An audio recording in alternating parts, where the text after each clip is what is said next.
All right, everyone. Welcome to Mindgasms. We've got our movie chat crew here, but instead of discussing a movie today, Chris had the great idea of discussing a recent Candace Owens show, A.K.A. Queen Grifter, A.K.A. Grifter of the Year, conversation with Bryan Callen, A.K.A. the Emperor, and it'll be interesting to discuss. And they talked about Me Too and cancel culture and the stuff that happened to him, and the importance of idea sex and freedom of speech and the cost of political tribalism and stuff like that. So yeah, I guess we can start off with kind of just giving our thoughts about it. I guess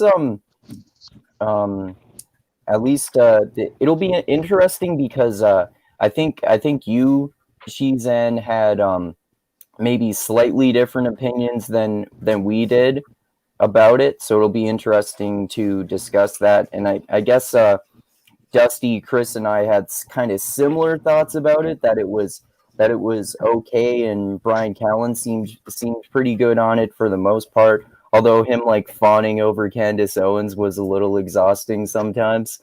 But and Candace Owens was her regular, extremely grifty self, so that was entertaining too. And I might pull up the video and just play a few short clips of it for us to discuss too. But I guess to start off, what did you guys all think about it? Whichever one of you guys wants to go first. I thought Callen Okay. looked old as hell. Yeah, he does look old now, hey? Getting gray hair and gray beard. I wonder how much of that was stress from all that shit that happened to him that we were talking about. I guess for people who don't know, Maybe he was dyeing his hair because he was on TV. maybe that's possible. Yeah. Yeah, that's what I thought.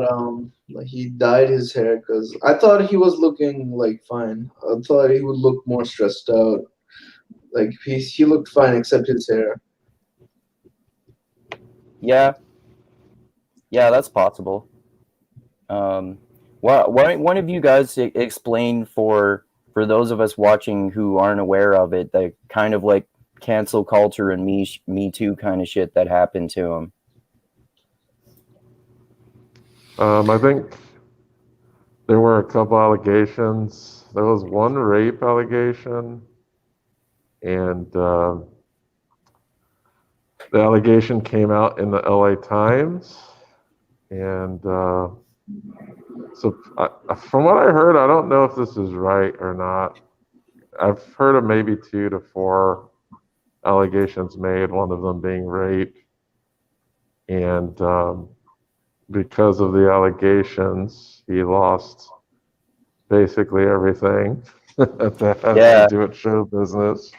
Yeah, he lost his I think he lost he got fired from the show that he was on. He lost his agent. The whole agency won't talk to him, and he won't even get any auditions or anything. Like he's been blacklisted from Hollywood or something. I think so, right?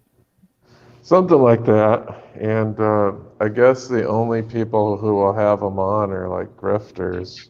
Yeah. Which is unfortunate. So I know he's been on Dave Rubin post incident, and now he's been on Candace Owens' show here post incident.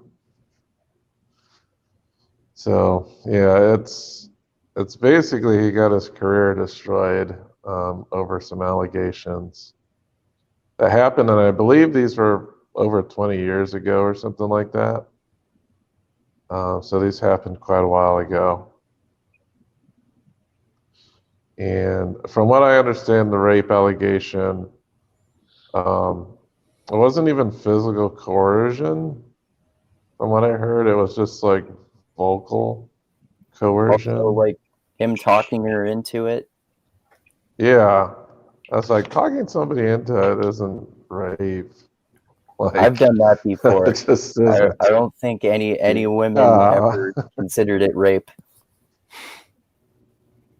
Yeah, and then and it's not like she worked for him.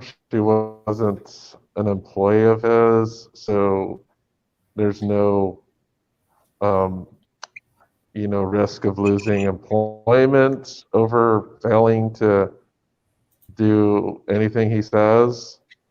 So it's really different. From what I know, is they knew each other and were friends or something like that.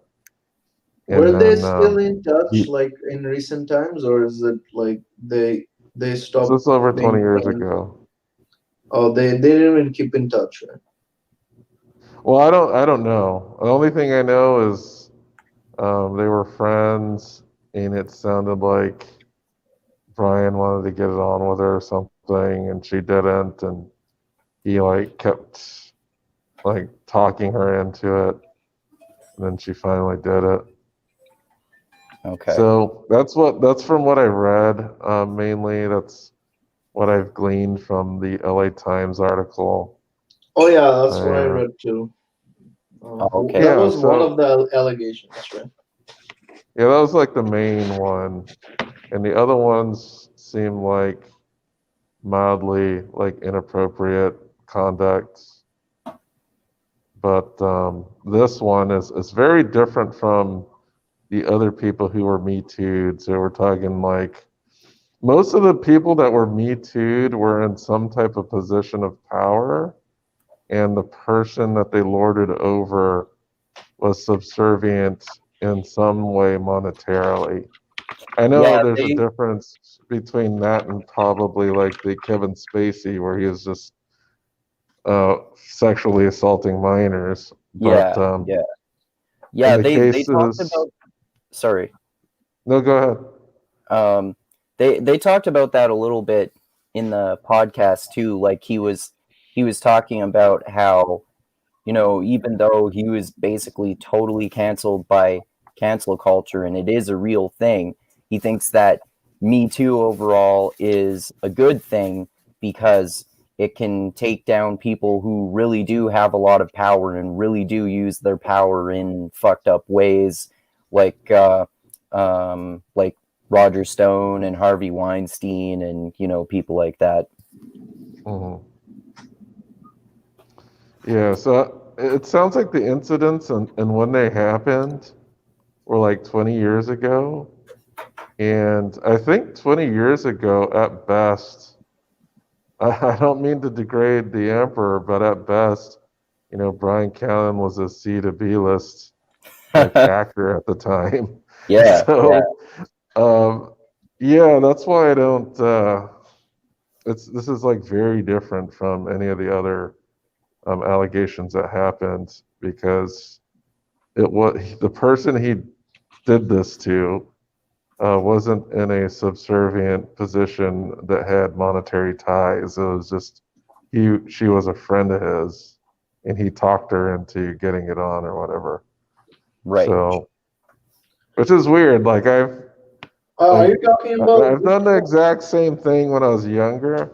Yeah, I have too. I've It's been I've been like, hey, want to have sex? No. How about now? No. How about now? I guess. Okay. yeah. So I don't know. It's weird. It's kind of like that same incident that happened with that comedian who had like a bad date. Yeah, Um, Aziz Oh, that Ansari. yeah, Aziz Ansari. Yeah. Yeah, I kind of equate it to that, but I guess the difference is like Aziz didn't really get canceled because Right. they were able to discredit the person who made the allegations pretty easily, and I believe the allegations weren't in like a mainstream publication. I think because it was the LA Times, that probably had more weight to it, which is Okay. probably, I think it's the LA Times piece that ultimately got him canceled from everything. Okay. I didn't realize that the Aziz Ansari one was in just a smaller publication. Well, it was a blog post. wasn't that Okay. like a woman like he had a bad date with a woman and then she felt bad about that date? Yeah, Yeah, something like something like that. that. Like he was basically Aziz was horny and doing exactly the same thing that Callen was trying to do. It's basically the same thing, in a way. It sounds like, Right. but yeah, it's I don't know. Callen's not that powerful a person, and he wasn't that powerful a person 20 years ago. Yeah, exactly. So So in it's really the sad. LA Times article, it says like there was one woman that had a serious accusation, and there were like three other women that said that complained about his behavior or something like that. Those all seem like just bad dates, like most of those, except one of the Tigerman woman, which suggests she accused him of like holding her down uh, against her will, which is like Oh, pretty she did? serious. Yeah, Okay. yeah. Uh, That one's pretty. That's a pretty serious accusation, but I don't know how they're gonna prove it, or if okay. it's just an accusation. Like what? Okay. I looked up that article, and just from the headlines, it actually tells you kind of like some of the details of what happened. So he was accused of sexual assault and misconduct. Um, she was his best friend for a time. And he ended, and then after that, Bryan Callen sued the husband of the rape accuser. Mm-hmm. And then he was dropped by his agents and innovative artists. I'm not sure what that is exactly. Yeah, I mean, Calvin has said that this never happened. So Yeah. Yeah, because I think he's suing the husband for defamation. Yeah. So the crazy thing about that is they have to prove that it was true, right? Right. How does defamation work? Like it's I think it might be the way you said. I'm not totally sure.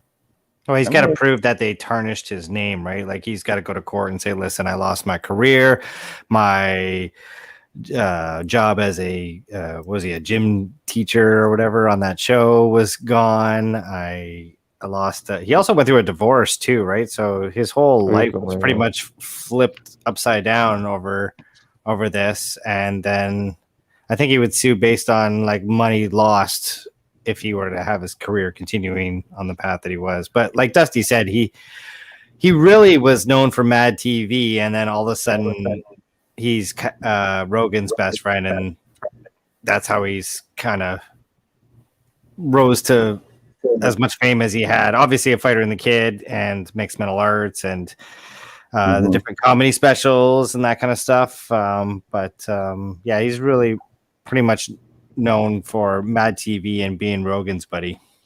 And he's had like small film roles in a few major movies too. Like he played a small role in both of the Hangover movies, and he had a really small role in Joker also. Yeah, and I think he was in Entourage too, if I'm not mistaken. Oh yeah, I think he was. And wasn't he also on didn't he get his TV start on that show Oz, was it? Yeah, he was on Oz on HBO. Right. Yeah, so anyway, yeah, when your life gets kind of flipped like that, your hair tends to go a tad bit silver. I'm sure. Yeah. Yeah, probably. Yeah. Let me see. I'm just kind of like skimming through the article here and also looking up how defamation works here. The law of defamation protects a person's reputation from harm that is unjustified. And there are a lot of different kinds of defamation too. Different kinds of communication that can be considered defamatory? Wait, are we like in some kind of do we have to be careful about this article? We have to only We can only go by this LA Times article. Are there any other articles? I'm only seeing LA Times ones here, but there are multiple LA Times articles about it. Oh, okay.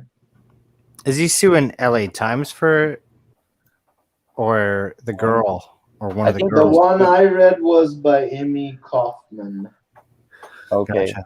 I think this is a different one from the original one.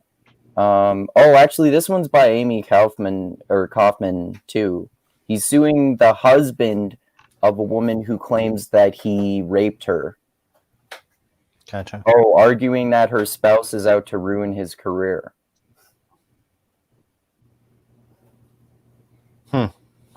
Well, okay. Via threats, harassment, and intimidation of third parties that dare to contact him. Oh, wow. Okay. Yeah, he alleges that, it's him that lodged the complaint, who alleges that in 1999, Callen held her down on a bed and forced her to have sex with him. She was one of 4 women who claimed that Callen was sexually inappropriate with them in a story that described his alleged assault, misconduct, and disturbing comments.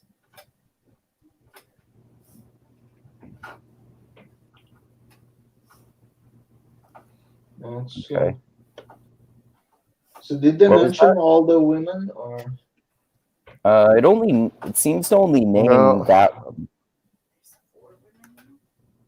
Yeah, only one of the women really says anything, but the only other things, like, we don't know what happened with the other 3 because they don't get specific. But one of the things is as minor as inappropriate comment. So I don't know what the other things that happened. Okay. yeah, Callen himself has been kind of quiet. Not quiet. He's talked about it a little bit, but it's very like passive aggressive, and it's very what's the word I'm looking for? It's like it's very vague. There's not a lot of detail there, which Right. I don't know. He was always kind of a private guy. Maybe it's hard for him to get into the details about it because of the lawsuit. That's possible. Yeah. Yeah. And I mean, what I've seen him say about it, I mean, I'm biased towards believing his side of the story, but what I kind of believe what he says, although like I definitely never 100% believe anyone in these sorts of situations. I mean, he always says, people who know me know who I am and that I would never do things like this. So maybe that's true.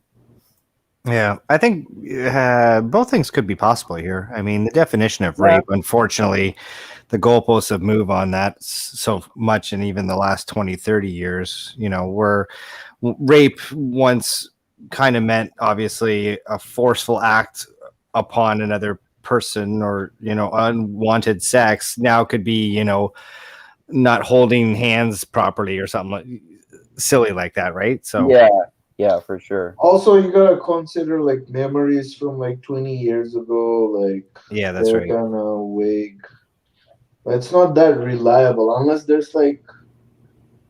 you're coordinating it with a whole group of people. Even then, it's not that reliable. Like, it has to be like right away to be accurate because memory from 20 years ago, stories.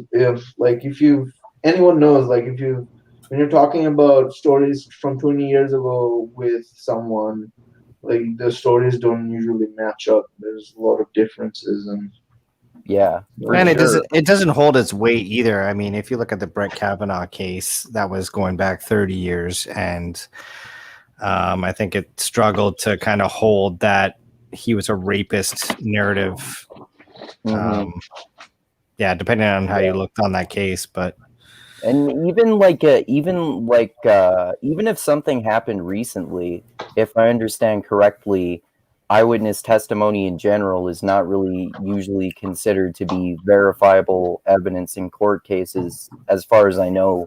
Like I said, because people's eyewitness testimonies are so unreliable, and especially because if something like in a high stress situation happens, it's even easier to have cognitive distortions and even like delusions of what happening, even if you're talking about like some sort of disaster situation, like your building gets set on fire and you're trying to save someone and escape the building or something. Yeah, and it goes like both ways, like for both of them, like like none of their memories are that reliable, like, Yeah. because it's so long ago. Did you guys realize that there's a trigger warning at the start of that Candace Owens podcast? No, I didn't. Yes. I didn't even remember that. It said this one contains explicit language. I bet she's doing that puritanical conservative thing about trying to not swear on her episodes. Or it's like PragerU represents, or is the distributor or whatever. They're not a platform, but I think Dennis Prager is like, he's a super Christian guy from follow. I think he's actually Jewish, isn't he? Is he? I don't know. But even if you say, for those super religious types, if you say even ass, that could be, a parental advisory. So, yeah. Or maybe they just throw that up before every episode. I thought she was going to Daily Wire. I heard that she was done with, or she was. Yeah, I thought she was involved. She was going to Daily Wire. I didn't know that. Oh, I confused what you said with the that Charlie Kirk one. What's that one called? You know what I'm talking about? I know Charlie Kirk. I like his show, or it's something America. He's part of some sort of Turning Point USA. Yeah, Turning Point USA, like some right-wing think tank, I think. Yeah, she was involved with him in some way, like working for him or something, right? Yeah, well, they're buddies, and I think you're right. I think she did work there, but I haven't seen any kind of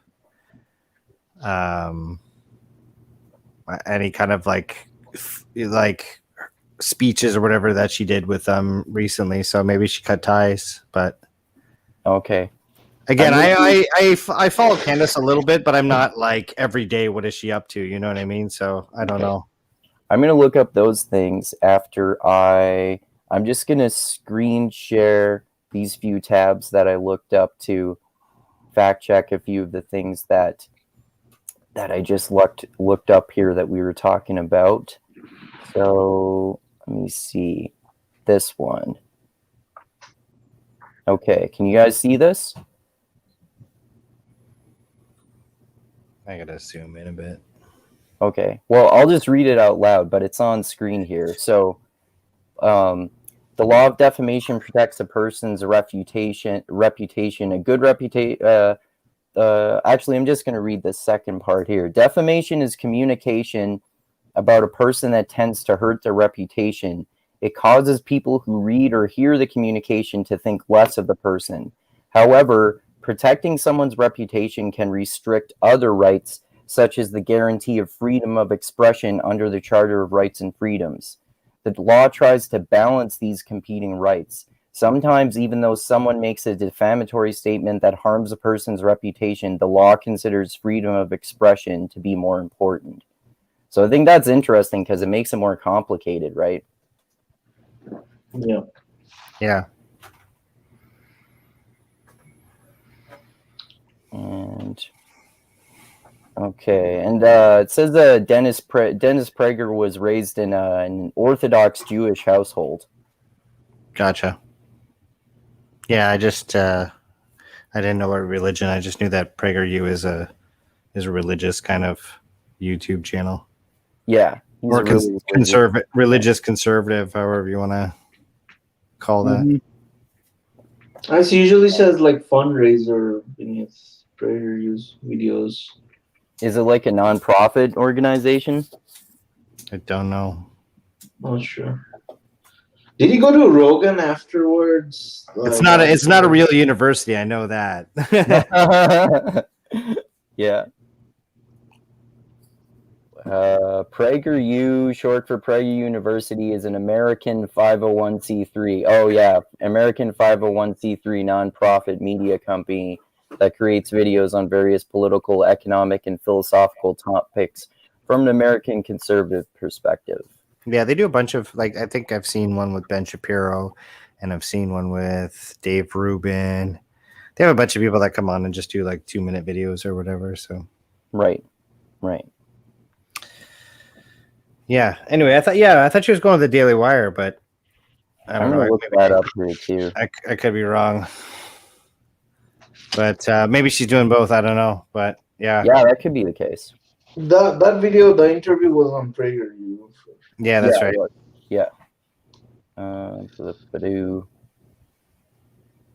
But I think that'd be one downside is that since it was on PragerU, I'm sure, like, the conversation was good. I just felt like they could have tackled a lot more, and they could have easily done like an hour and a half or another.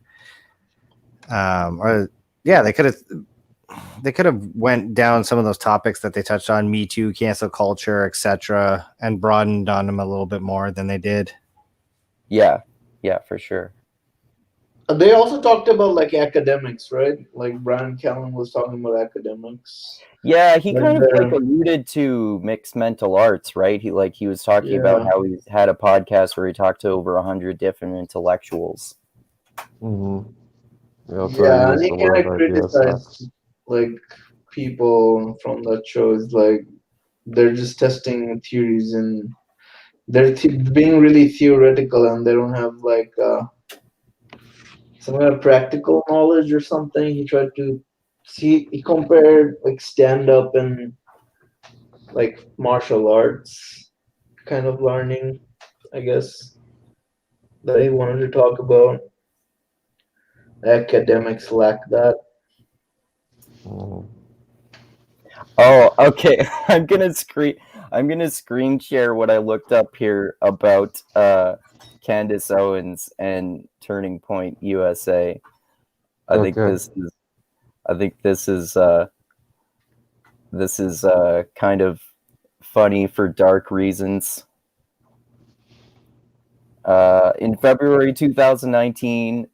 In May 2019, communications director Candace Owens resigned after controversial remarks she made in December 2018 were publicized, and some Turning Point's campus chapters called for her resignation. She had said in a speech at a conservative event in London that, quote, "If Hitler just wanted to make Germany great and have things run well, okay, fine. The problem is he had dreams outside of Germany.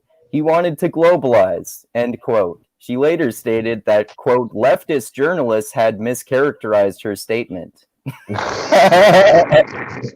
What? Are you kidding me? Oh, that's why she's the queen of grifters. Hitler was doing horrendous shit within Germany before. Yeah. Yeah, aspirations. Wow. Yeah, Candace is a tard. Yeah. What did I miss? I was just looking up the Turning Points USA and Candace Owens stuff, and it said that she resigned because other employees called for her resignation because at a conservative event in London, she said, quote, "If Hitler just wanted to make Germany great and have things run well, okay, fine. The problem is he had dreams outside of Germany. He wanted to globalize," end quote. And then she later said leftist journalists mischaracterized her statement. Wait, so PragerU dropped her? No, this is Turning Point USA. Oh, Turning Point USA. Oh, okay. I meant Turning Point USA. No, you might have said Turning Point. Okay. Yeah, that's kind of funny actually. That they're, well, I don't know if they preach cancel culture, but them to be hypocritical and then cancel her. Yeah, I thought she had left, but yeah, she resigned after they asked her to resign. Okay, gotcha. Yeah, she is joining Daily Wire. Yeah, she announced that on Election Day apparently. And that's what, Ben Shapiro. Yeah, Ben Shapiro's show. He's like King Grifter. Yeah, Ben Shapiro's former Breitbart, and Breitbart is shit on a shingle, Yeah. man.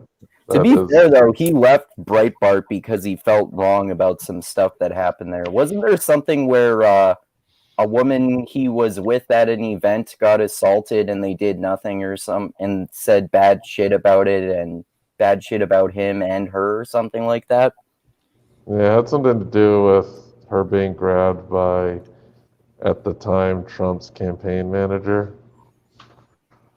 Okay. And something about that. And I think Shapiro just doesn't like Trump, and Breitbart was basically shilling for Trump. Well, yeah, he does now. Yeah. Which is stupid, Yeah, just like considering Steven why Crowder. he left. Yeah. Why he left Breitbart. So the guy's full of crap. Yeah. just like Steven Crowder, he was openly anti-Trump and then became openly pro-Trump. Because it's profitable to be pro-Trump. Yeah. Yeah. Yeah. That's why Candace is pro-Trump. It's profitable. Yeah, exactly. Yeah. And you notice, like, those black intellectuals who are more conservative that I like none of them are pro-Trump. Yeah, me too. Like Thomas Sowell and well, actually, I'm not sure whether he's pro-Trump or not. I've heard him talk about him like favorably, but I don't know if he said that he's for Trump or voted for him. But I know that Glenn Loury he's said favorable things about Trump too, but he's not like a pro-Trumper, I don't think.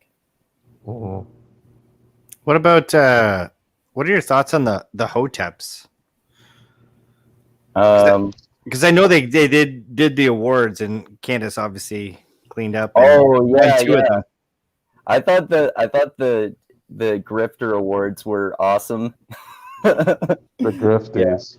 Yeah, the Grifties. Yeah, she cleaned up, like you said. She won 2 awards, including Grifter of the Year, and I think she got nominated maybe for like one more. And I think there were only maybe a handful or so in total because it was only half an hour long, I think, right? Yeah, she won Grifter of the Year, and I think Female Grifter. Yeah, you're right. Was one of the categories. Yeah, she was the only one to win 2, I think. So. Yeah, she won 2, and she was nominated for another one, which I can't remember at the time. But right. she was up there for like 3 awards. Yeah, and she got 2 of them. Yeah, and I like too that I can appreciate because Hotep Jesus and Uncle Hotep are conservative, even though they often trash like people like Candace Owens, and they made her Grifter of the Year, even though they also included some lefty grifters on there as well. Mm-hmm. Yeah. So I think there was what's that guy's name? Like the Black Lives Matter guy. One of them was Colin Kaepernick. One of them was that NASCAR guy who said that there was a noose hanging in his garage. Yeah, I know. I think did he win? I think he was nominated. I think he was nominated. Yeah. Yeah, Talcum X, Crooker T. Washington. He had like so many different names. Talcum X. Oh, that's funny. But yeah, that guy. I know he won one. But yeah, for the sports, I know Bubba, NASCAR dude, was one of them. They had LeBron James, and then some other guy that was talking about like their LGBT kid. So right. But the winner was, of course, Colin. But Colin was kind of canceled anyway, wasn't he? Like, wasn't there? Yeah, one of them. I don't remember whether he was just nominated or he won. One of them was Sean King. He won. That was the award that Thaddeus Russell presented because he finished it by saying, just like Sean King, he's I've always wished I was black. Oh yeah, because Sean King was competing with Candace in that category. I think it was political grifter Yeah, maybe. was that category. So I think Candace was also one of the nominees for that category. Okay. Oh, cool. But yeah, I was reading over that Times article. There's some pretty crappy things that Bryan did. I guess was one of the things that's weird because there was a witness to one of the events, and it seems like the witness testimony is different from like the allegation. Or Oh, you're roboting a little bit there, Dusty.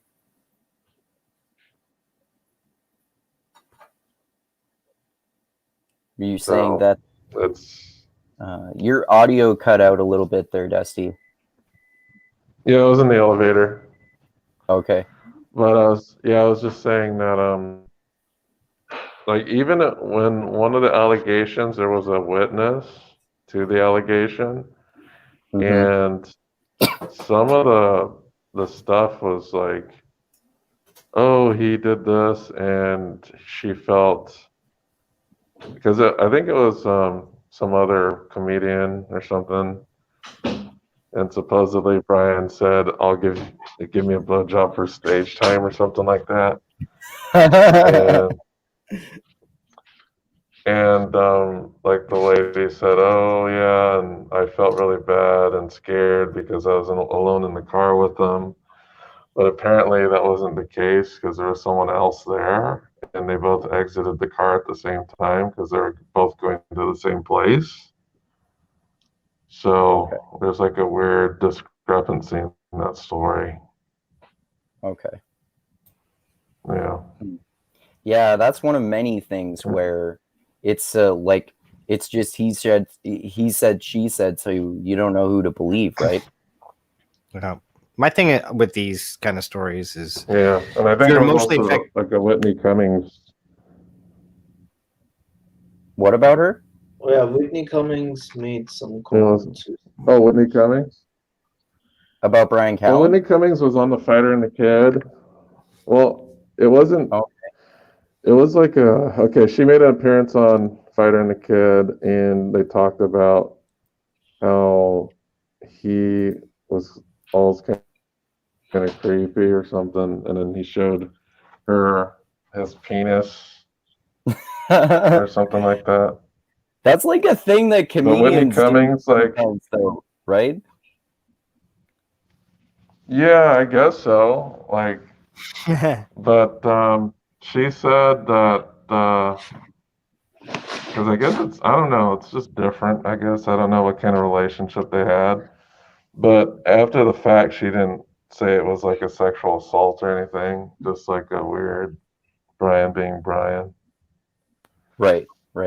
Well, I don't know about you guys, but you probably heard something like this too. Like I've heard on Joe Rogan podcast them talking about like crazy comedians doing crazy shit and like flashing their dick or flashing their balls on stage or something like that. Like there's stories about like Joey Diaz doing that. Yeah, and they're buddies with Ari Shafir, who probably does that all the time. Does that all the time. Yeah. And Bert does comedy without his shirt on probably a majority of his shows. So yeah, Bryan being overly kind of perverted doesn't really shock me. That kind of suits his personality. I don't know him personally, obviously. It's just my thoughts and feelings just having watched and listened to his podcast over the couple of years. I mean, even in this one, he seemed like he was really excited. In the podcast, he's always like, he always has a lot of energy. Yeah, for sure. Oh, he definitely loves flirting, right? Like, yeah. You could tell that he's like, I think in a gentle kind of way, flirting with Candace during this during the Yeah, interview. it seemed cool. It's harmless, but I'm sure that if you know Bryan and there's no cameras on him, I'm sure that goes up a little bit. You know what I mean? Anyway. Yeah. Well, it's funny because like there's a lot of dirty laundry got tossed out with this article. So, apparently there was one thing about the affair that he was having. So that was also tossed out there. So that's pretty crazy. He's done some crazy sexual stuff too. Like I've heard him say stories on, like, tell stories on Rogan's podcast a few times, like about there was one where he went to a party with all of these Hollywood celebrities, and he didn't want to name any of them publicly, but they were having like an eyes wide shut style mask party, and it was like an orgy party. So he's done stuff like that too. Oh wow. Yeah. Oh, McEldoon said this in the comments, which I think is true. Everyone does crazy things in college. Seems that way.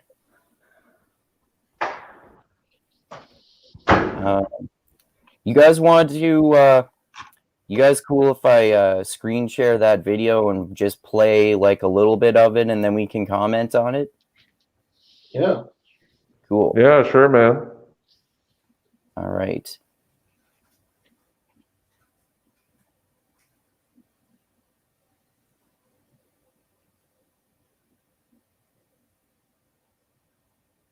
Okay.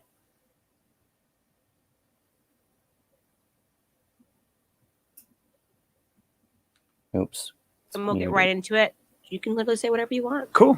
I talk all the time. Improv's this thing, anyways. Exactly. Right. All right. Ready? Okay, ladies and gentlemen, we are rolling into another episode of the Candace Owens Show. Many of you who follow me know that I was definitely probably the first person who spoke out against the Me Too movement. The Me Too movement started trending on Twitter. Both the left and the right thought that this was a protected space and a conversation, a platform for women to come out and speak about sexual assault in the past. Now, I immediately spoke out against it, not because I think it's a good thing when women are sexually assaulted, not because I think it's a good thing if women are raped, but because I also think it is a bad thing if men are accused of crimes and forced to deal with the penalties of those crimes without due process. What I saw really trending on Twitter was a bunch of women saying things happened and these women being applauded and men being castigated without any further exploration into the allegations against them.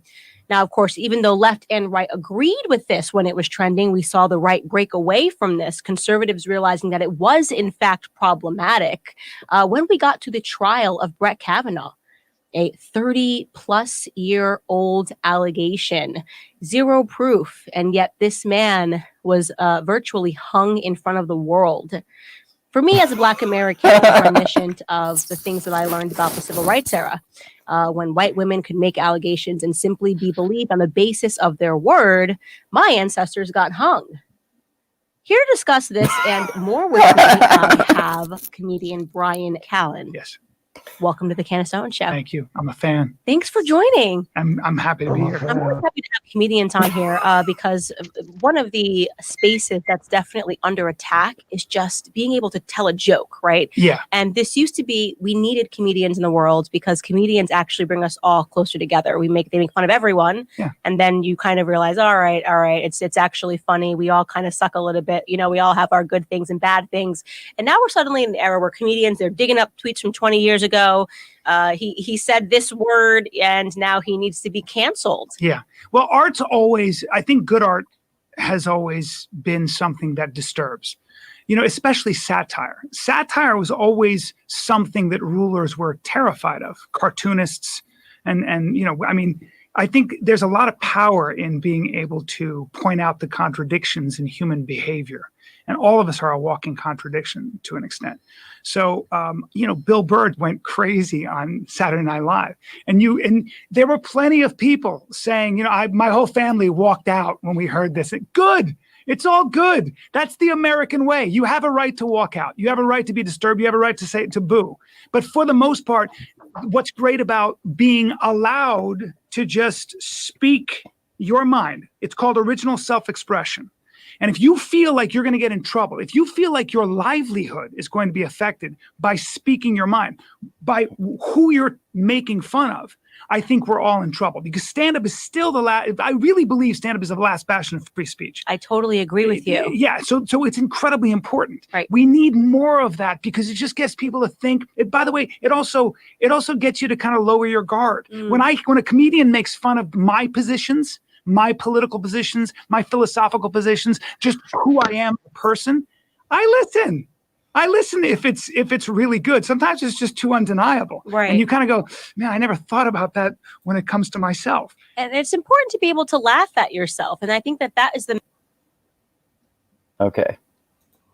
So yeah, let's talk about that first part. Yeah, I think Candace Owens was mostly just as cringy as usual there, and Bryan Callen made mostly good points. There was some good points about Here's culture. one thing I'm going to assure you about. Here's one thing I'm going to assure you. Candace Owens is not going to go out of her way to defend the allegations against Joe Biden. That's for sure. Because she's just being a partisan piece of shit. Of Like course. she doesn't have principles. She's not No. going to say, oh yeah, Joe Biden. These were old allegations and yada yada yada, and they're not to be believed. That is bullshit. She is not going to defend that. So she's a fucking hypocrite. Yeah, that's for sure. You didn't hear her defending Joe Biden against sexual assault claims. These were years and years ago. It's one woman. Oh, there apparently were other women, but what do they know? Yeah, that's not shocking to me. I mean, she seems pretty tribal and loyal and committed to that kind of like black conservative. I'm going to cash in on that. I love the hyperbolic transition from Me Too to the slavery and being hung, though. Like, Yeah. That's the funniest part. yeah.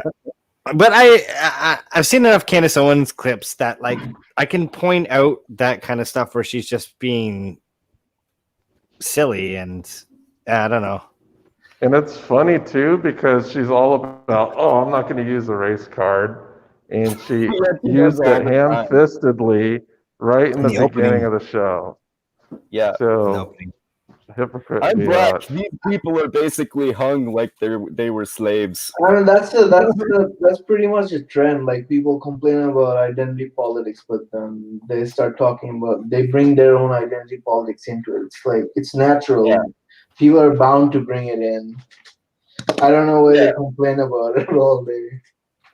Yeah, like lefties. Well, the biggest shtick about Candace is that she's black. Other than that, she has nothing else that's interesting about her, which is pretty interesting in itself. That her whole thing is about being a black conservative, and she's identity politics. It's like, that's the fucking main thing that you have going for you is your identity. And you're trying to deny that, identity politics should be used in any form or fashion. Yet she's basically using it in the same way, just in a way that's against the identity politics that she doesn't like. Yeah, for sure. Exactly. She's kind of hot, though. Yeah. She's like the Fox, the news anchors and the female news anchors in Fox. They're like hot as well. Yeah, exactly. Yeah. That's how you get them. Probably why they hire them. Like, you're really hot. You can say all these conservative things. Yeah, you know what? That's a good point, Sheezan. Because I think Megyn Kelly is obviously attractive, and I think a lot of majority of males would But it's the same kind of thing as Candace. For me personally, just like both these women, I'm not gonna lie. I also kind of find their like strong opinions on everything kind of like kind of attractive Like too. Joe You know? Rogan. Yeah. Just like Rogan.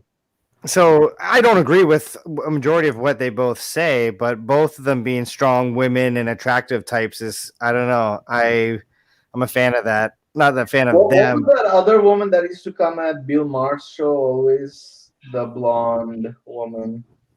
What's her name? Was she like She was the political conservative. commentator? Yeah. She has a bunch of books as well.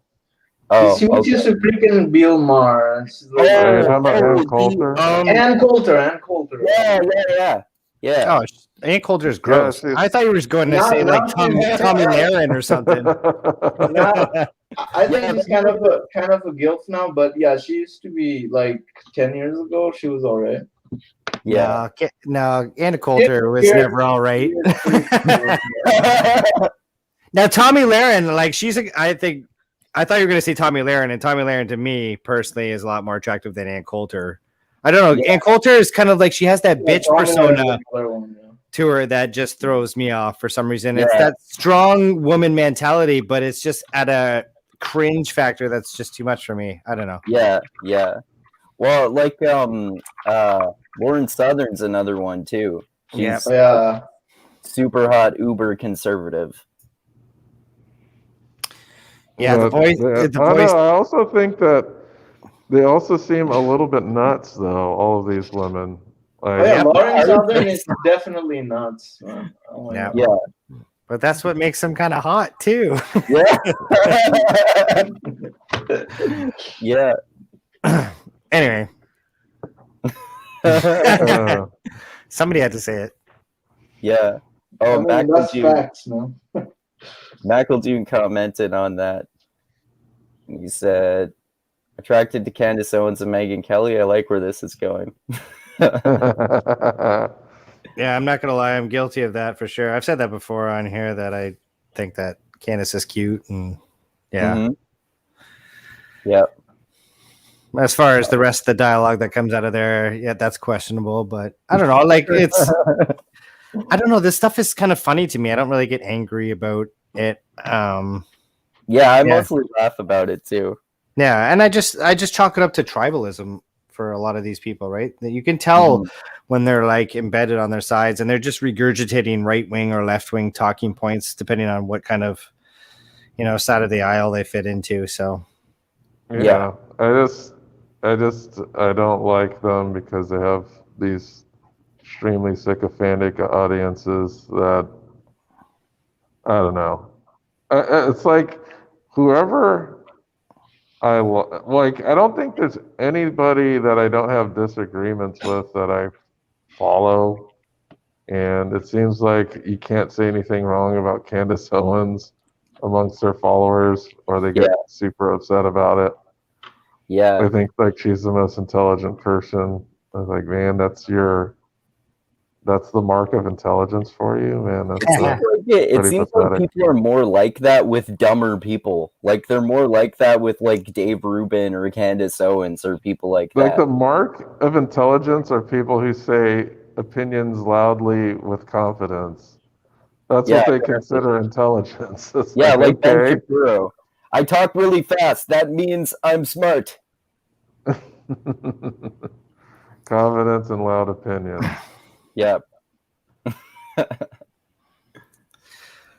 I've always liked the humble approach, to be honest. If somebody says I don't know anything on this subject, or they just or say, hey, I can't comment on this, that to me is a true mark of intelligence. Knowing where you're smart on some things and knowing where you're not smart on other things, to me is, well, I guess it would be just you're good at self-awareness, but for me that's and like a nuanced approach to things rather than just this catering totally to one side. Our side is good, the other side is bad, like political tribalism, like you were talking about. Like I think all of us are probably fans of people who make more nuanced arguments. Like we've talked before about Glenn Lowry and John McWhorter. When they talk, they they often talk about like racism and identity politics, and they definitely have like lean more towards the stereotypical conservative position on that than the stereotypical liberal one. But they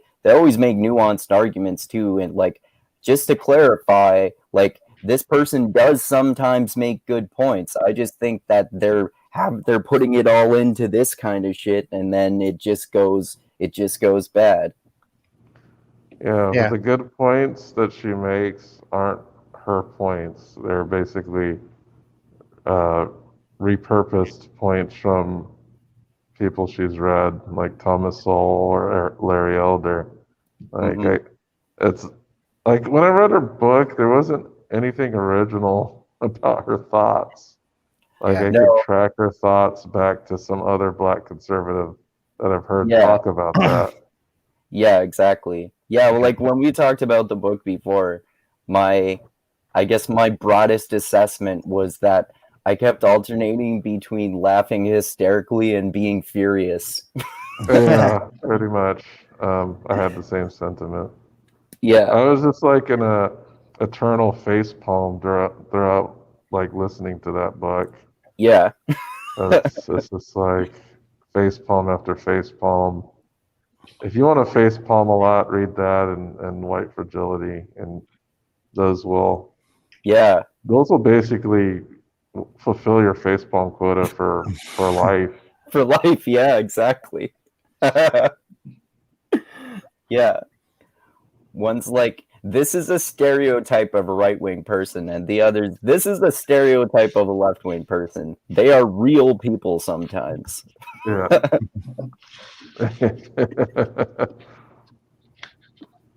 But yeah, they were, and I consider Candace Owens' book like all about identity politics. It's an identity politics book. Yeah. So Nowadays. yeah, I don't really get her insistence about identity politics, and that's what she's all about. Yeah, exactly. So that's funny. That's how she brought it up, like right in the beginning of the show. It's like, damn, identity politics. Yeah, you too. And like before Bryan Callen even talks, she does that slavery shit too. Yeah. Pulling the black card. Yeah. Are you pulling the black card there? Are you, Candace? And then you were so upset when you were talking. I think she was talking at Congress or something. I mean, she could have gone like something more present to current times. She's like, how dare you pull the race card? And she's like pulling it now. Yeah, exactly. What were you saying there, Sheezan? I mean, she could have referenced something more relevant to like the current times, like people calling cops really easily on Black people. That you see a lot of videos on that, like Karens. Well, like they call it Karens now, which is also kind of a thing. But she could have mentioned something like that, but she went like really ham, like, oh, I got my ancestors hung. Yeah. Yeah, for sure. Yeah, and then. Oh yeah, Eccleston made a really funny comment here. The best thing about Dave Rubin is the way he uses a lot of words but never says anything. He could probably be president. Well, didn't he say he was going to really retire or like completely dismiss himself from the public? Really? If Biden had won the presidency. Did he? Like, he said Biden would never get. Yeah, he said that he would remove himself from social media, retire from the show, if Biden got through 4 years. Okay. I heard like he does stand-up comedy, like political stand-up comedy. Like he does shows where he's just talking about politics, and he like makes people. That's probably bad. Yeah. I can't say that I've ever laughed at anything that Dave Rubin has said. I don't think. Oh no! I've laughed at what he's said for the same reason I've laughed at what some of Candace Owens has said, because it's so dumb. Oh well, yeah. I'm just saying, like, laughed because it was comedically funny. Yeah. Yeah. I always laughed when he first started his Rubin show. He used to do this his intros, right? After like the first or two intros, like they became really funny. Like his intros, like he does this whole speech at the start of the show, and it's usually the same thing. He like regurgitates the same points every time. Well, I'm a little disappointed with Dave Rubin. I know that means nothing, but I'm disappointed that he changed like the intro music to his show because he used to be like a gay nightclub theme song. Oh, I didn't remember that. You don't remember like his gay nightclub theme song that he had for his show music? No. Okay. Was that on his show or when he was on TYT? No, like when he first started his Dave Rubin show on YouTube. Okay. He used like this this music you purchase on like those sites, or you pay $50 and you can use a song like for whatever you want, and it was like some like 4 on the floor like gay nightclub music that he used to put on his show, have as his intro theme for a show. Oh, okay. Yeah, you become like full on grifter too. Like I used to, I was defending him for a while because I didn't agree with everything he said, but I thought that he was trying to do things and do good things and make good points occasionally. But now he's gone like full pro-Trump grifter. Like I'm voting for Trump. Trump is. Remember I told you? Oh, he became an election fraud grifter. Yeah, like that's how deep he went. He made a video about that shit, about how Antifa was behind the fucking cancel or the Capitol riots too. Yeah, I listened to his show like right after the riots. I was like, really? He's talking about Antifa secretly infiltrating. I was like, yeah, this guy's not worth listening to. I told you too, right, about that episode he did with Jo Jorgensen, the leader of the Libertarian Party, and at the end of the interview, she asked him if she's convinced him to vote for her since he calls himself a libertarian often, and he said something like, I see what you did there. No, I'm going to vote for Trump because he's the only one who's going to go against the lefty cancel culture, social justice, identity politics stuff. Yeah, he's a culture warrior grifter. Yeah. Yeah, he's ridiculous. Like, I never thought of him as someone to actually listen to his opinion. The only thing I really cared about are the guests that he had, and usually he threw most of them softballs anyway. Because Rogan will actually confront guests and give them harder and more difficult questions. That's probably the reason why you had people who are always ideologically aligned with him on those things. I think he got schooled by like Larry Elder because Rubin doesn't know shit. Yeah, so, he talks about how that was his political awakening. Yeah, I've seen that when clip. He got schooled. That's what he's famous for. For getting schooled by Larry Elder. Yeah. Yeah. And then of course there are those like famous the famous moments on Rogan's podcast. Oh yeah, that one. Yeah, he's like, let's replace the postal service with cell phone videos, and we don't need to have regulations for building companies. And Rogan was like, you need that shit, man. I've worked construction. Otherwise, you'll put like a power line next to a sewage line or some shit like that. People cut corners if they don't have regulations. And now you see it, like I've seen a few clips of videos from him like complaining about how he's never been invited back on Rogan since then. I don't know if Rogan actually has a problem with him, because I know Rogan is like super open-minded and he rarely has a problem with people, but I've also heard him say that even though he often thinks he has a good bullshit detector, he has even been tricked by people before. So I don't know what's going on with that. Well, I also heard Rogan say that like some of the guests has invited in the past, like some of the more super right-wing guests that he's had, he said he wouldn't have them on now that he knows more about them. Yeah. And I'm guessing he's like talking about like people like, Stefan Molyneux and maybe Gavin McGinnis. Was Molyneux on his Yeah. podcast? Yeah, but the thing is the last What? time Molyneux was Yeah, on, Molyneux was. Rogan Molyneux got grilled big from him Joe pretty Rogan, hard. right? Oh, he did? Oh, okay. I didn't realize he had been on Rogan's podcast. So He that was on guy Rogan a and couple Gavin as times. well. Oh, okay. Yeah, and Rogan grilled him like the last time he was on because he talked to him about like the whole like defooing thing and Yeah. about like the right wing stuff that he had been saying. Oh, okay. So, but yeah, it seems like Rogan will push back on the more extreme ideological people that he does have on the show. Like Mhm. I've seen him push back on both lefties and righties. So, and it really Yeah, depends. Like he didn't really. He gave Kanye some softballs. Yeah, But- I would say so. Yeah. But the funny thing is like even the softballs tripped up Kanye. So Yeah, he yeah, didn't really need to ask him some hard questions. Yeah, exactly. Yeah, that was funny.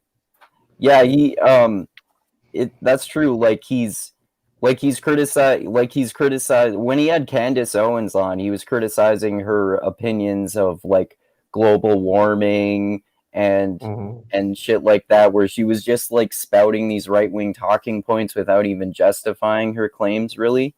Yeah. McEldoon said here, Molyneux made comments about Robin Williams' suicide and Rogan grilled him. Oh, yeah, I remember that. He said he was like blaming Robin Williams' suicide on his ex-wives demanding too much money from him. No, that's not true. Yeah, it's fucking stupid. But Yeah.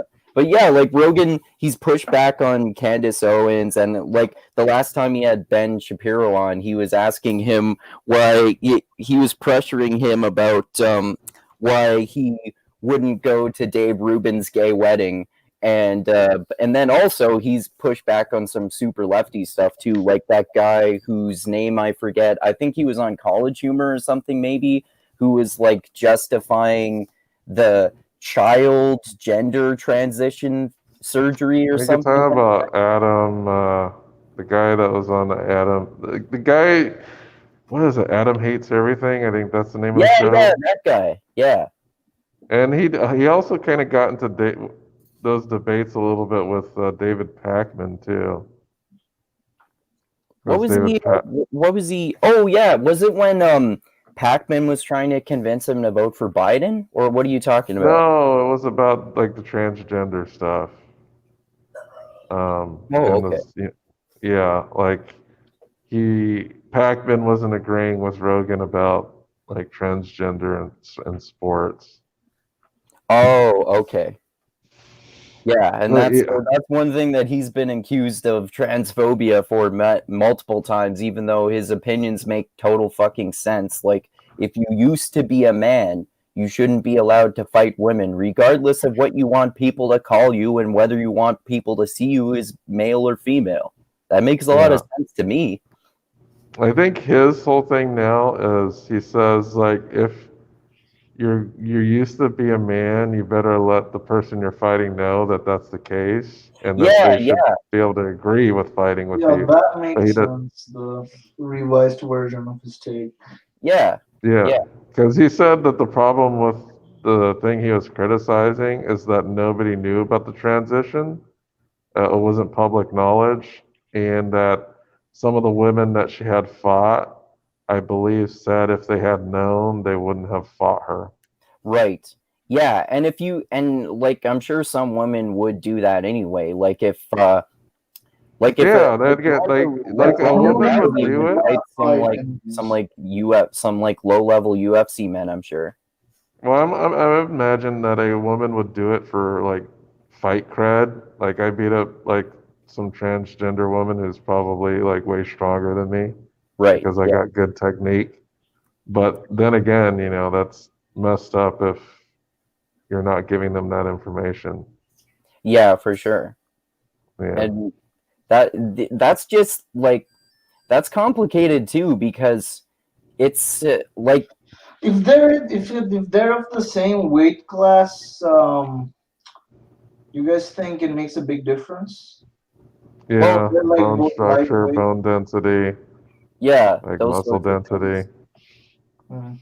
Yeah, I Yeah. mean, like obviously there are really skinny guys who are like smaller and less Like muscular. even if you Sometimes took a woman of the same weight and you put a dude of the same weight, the guy is gonna have better upper body strength, yeah, yeah. no matter And what. and in terms of like testosterone too, like any male, even like the smallest and weakest male ever, is going to have way higher testosterone than any woman possibly could. Well, maybe there are some women in the upper echelons of athletics that would have testosterone on par, but even then, the way that the muscle structure of a man is, it's likely to have the man would still have a greater upper body strength, regardless of the woman having levels close to that man, just by the structural nature of how the muscle systems work. Yeah, yeah, for sure. Yeah, that could be possible. Yeah. Yeah, Griftus Owens. Yeah, she could have Yeah, Griftus Owens. she could have so many nicknames. I call her Queen Grifter. She's been declared Grifter of the Year. Griftus, Griftface. Grift Also. face. Yeah, I thought that's what you had called her at first, but I misread your message about that. Oh no, Griftus Owens. It's just I don't know. The thing is I knew about her before she became like this right-wing pundit. Right, because And when I saw her resurface as a right-wing pundit, I was like, "What the fuck?" yeah, because she was she got famous What for was she before? What was she before? she got famous for when she was in high school. She was like she complained to the police about some guys calling her and making racist comments about her and calling her the N-word and shit like that.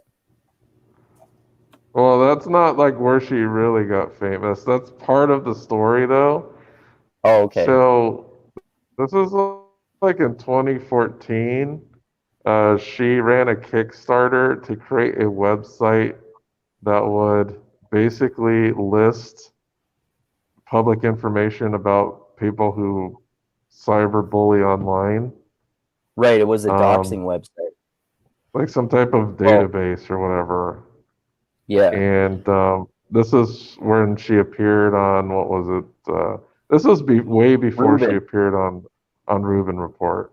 She was when she resurfaced on Rubin Report, she was already trying to pass herself off as like a right-wing pundit. So before then, she was like pretty lefty. I wonder if somebody had recorded, because she made like Kickstarter videos and stuff on the site. So what happened was there was a large backlash against this Kickstarter by, it seemed like by both Gamergate and anti-Gamergate were against this. So because we know that Candace thinks like a conspiracy theorist, this is what she says happened. She says, "Oh, I talked to this one Zoe Quinn. I don't know if you guys know who that is, but she was one of the prime like Gamergate people." But wasn't she like Toowood's girlfriend or something at some point? yeah, I won't get into the whole story, but yeah, she was a girlfriend of like some game developer, and he found out that she was cheating, and he threw all their dirty laundry online and whatnot. But anyway, Zoe Quinn was trying to convince Candace that this was like a stupid idea to make a website that's gonna dox a bunch of people, and after that, Candace said she started receiving like threatening emails and stuff, and she attributed these like emails to Zoe Quinn, even though like none of these emails, like there's no way to know who sent these. So she believes that the SJWs were attacking her and caused her website to go down. And then she talked to some journalist who's definitely not a SJW, looking to interview her. And because she has no training, she told them some things that lost her funding for that Kickstarter. Oh, okay. And she called like the journalists in SJW, and now because she thinks all these SJWs are attacking her like phantoms, she becomes a right-wing pundit. That seems to happen often. Like, I was on the left, but I got attacked by them, so I became right. Yeah, but the journalist wasn't really an SJW, and there's no way to know who was sending her the emails because both Gamergate and Anti-Gamergate were against her. So it could have been anybody. It could have been any political alignment attacking her. So Right. and she just wanted to attribute it to SJWs in particular because of how she. Well, yeah, you always got to be fucking careful if you're talking to journalists. Yeah. First of all, you don't know what type of spin they're going to put on the story. You don't know who they're going to contact to get more information about whatever's going on. Because the guy was investigating like her funding and stuff. Right. And then when she asked the people who are funding her project if they were aware of certain things, they didn't know. And then they went back to Candace and were kind of starting to opt out of her project or whatever. And so yeah, she and her stupid idea got her a lot of internet ire. So she used that as a stepping stone to become what she was calling herself online was Red Pill Black. Even back then, her opinions were ridiculous and stupid. Like they haven't changed. The only thing she's done then is read some books. But even then, I prefer the books over Candace. Yeah.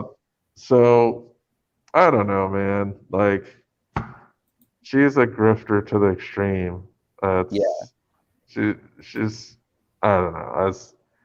I just don't understand. Like people don't see her past and see how much of a bullshit artist she is. It's political tribalism again, I think, man.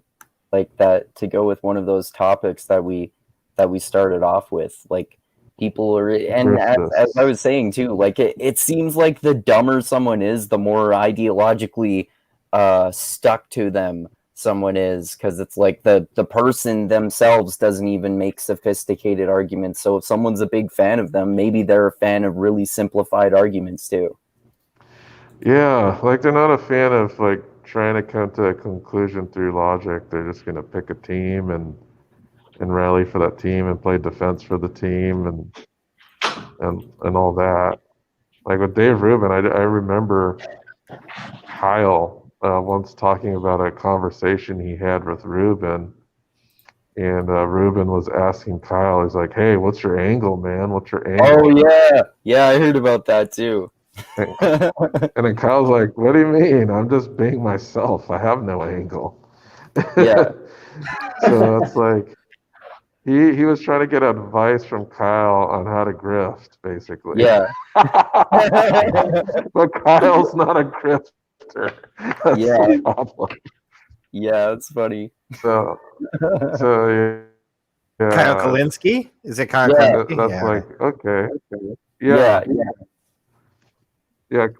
Kyle Kalinske once shared a story about Dave Rubin when they had a conversation. This was like early in Rubin's career when he was an offshoot from TYT, and before he was like recognized as a grifter. But Yeah, I think it was at Politicon or something, some type of in-person meeting or something, and that's I think I when heard something Ruben like had that. asked him. Yeah, Ruben asked him, "Hey, what's your angle?" And the guy was like, "I don't have an angle. I'm just myself." Yeah. So there was that like the first time that Candace Owens was on Rubin's show where she was in that debate with Blair White, which got into like a really simultaneously agonizing Uh, and hilarious debate about that doxing, about whether that was a doxing website and shit. And then That was and then I that know, was her second appearance, oh, was actually. the second one? Oh, okay. Yeah, her I feel first like one, she was introducing herself as Red Pill Black, and I think that's actually what it says, like in the title of that interview, is oh, okay. Red Pill Black is the guest. I could be wrong, but this was when she was starting to become like a right-wing pundit on Facebook. Oh, okay.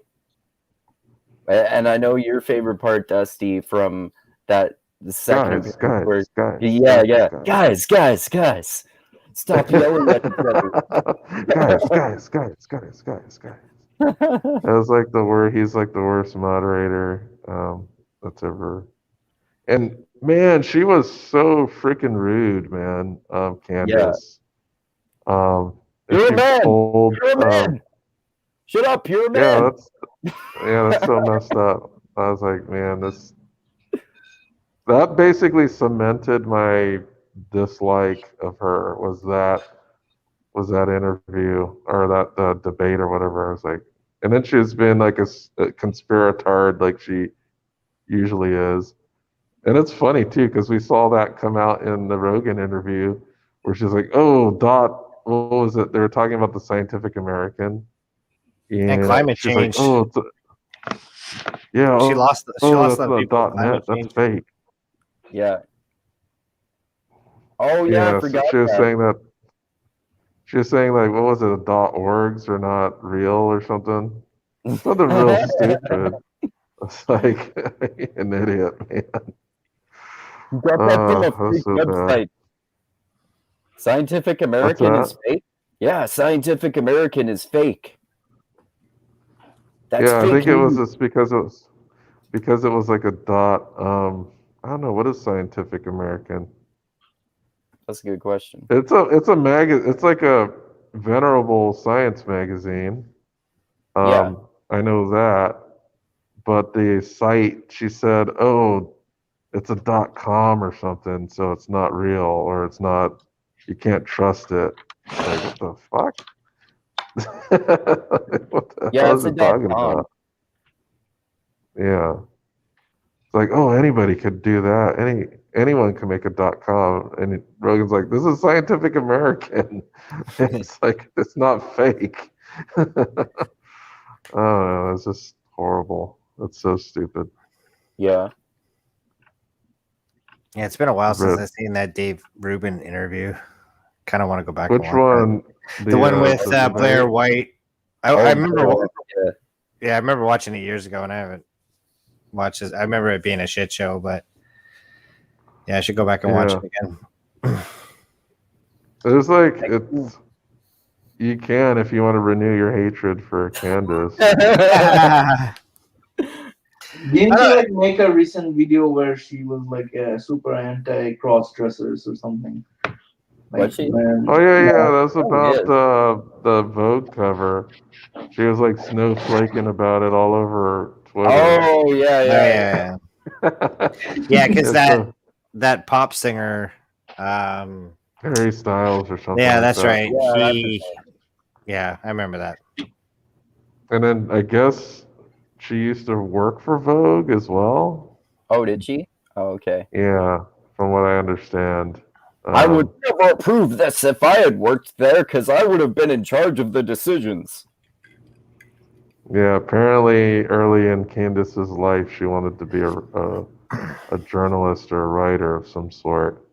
She's not very good at those skills. No, she isn't. Yeah, the Harry Styles, he's like a pop star, and he like wore a dress on the cover of Vogue, right? I Yeah, think I I remember that. remember. I think I remember seeing a Kyle Kalinske video about that where he was making the point like, oh wait, no, it was I think it was a Shoe on Head video actually. She was making the point. Both. He's a They fucking both famous. made videos. Oh, they did. Oh, okay. Yeah. Fucking famous rock star with fame and with tons and tons of money. I'm sure he doesn't have a problem getting laid. Yeah. Yeah, no, he doesn't. He's got millions of followers and fans. Yeah, that and he's a lobster back. Like What's that? he's British. Oh, that's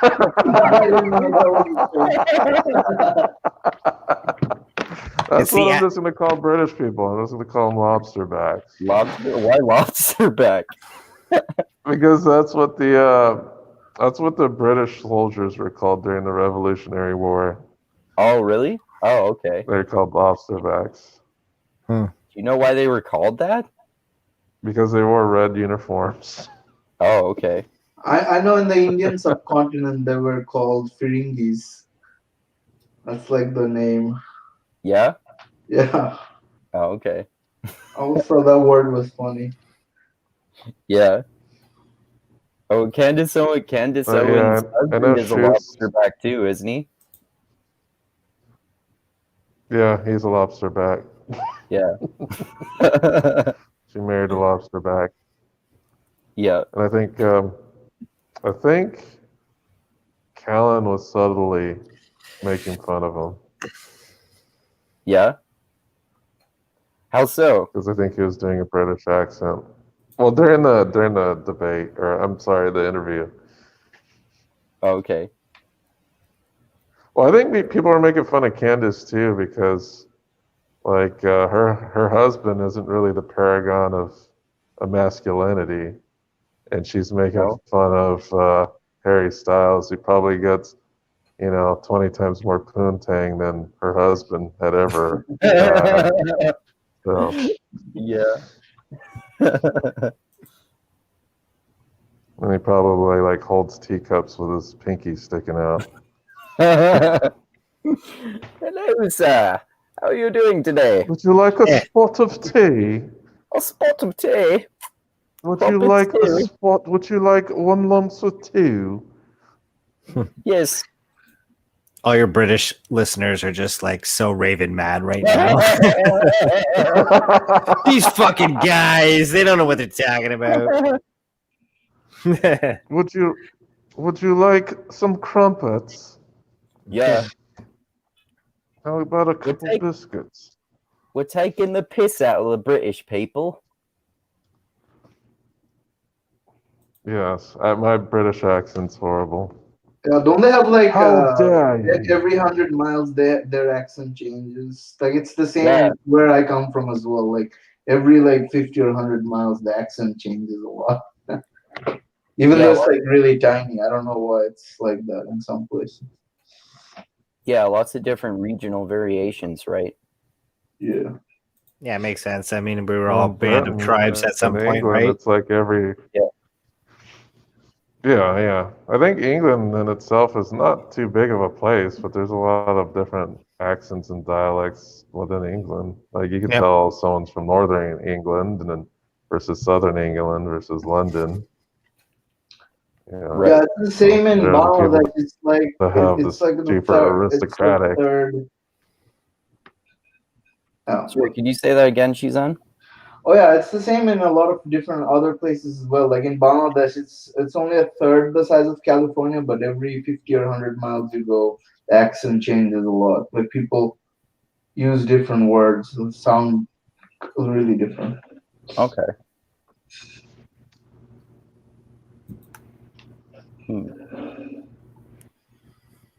Yes, Grifter Owens. Yeah. I don't know, man. I see what happens to Callen. It's crazy. It's crazy that we don't really know the truth of what's going on, and we may never. It seems like the only time we will ever know the truth about these things is if there's like 25 plus victims. Yeah. All the people who get fucked over, well, it correctly. And I mean, we're talking about the difference between fired or being put in jail. Mhm. And the people who get put in jail, they go through the system, right? So you got Cosby, you got Weinstein, and those are really the only two notable people that have actually gone to prison for Me Too, right? Did Roger Stone? Everyone else. No, Roger Stone went to jail for lying to the FBI. Oh, okay. He didn't go to jail for any type of allegation of sexual Louis lost his misconduct. show for his thing, right? What was that? Louis had like his show called Louis on HBO. Oh yeah, Louis C.K. Yeah. Louis C.K. and he lost his show because of the incident. Yeah. I Yeah, don't know if he didn't it go to wasn't jail brought though. into court, right? It wasn't brought into court, and I don't know if Brian's thing is probably in court, right? Brian's whole allegation. I think I think it's the like that he's suing the husband of that woman for defamation. Oh, and that woman didn't sue him or anything. Yeah, it was the Well, the husband. reason he's Oh, the selling, husband, right? yeah, the reason that he's suing the husband is that the husband actively went and contacted like Brian's business partners and contacts and employers and kind of harassed them, I guess, wow. with these allegations. Yeah. So I don't know if he's going to have a case. I'm interested to see what would happen if something like that went to court. But Yeah, it you should be know, interesting to see. like I know that, yeah.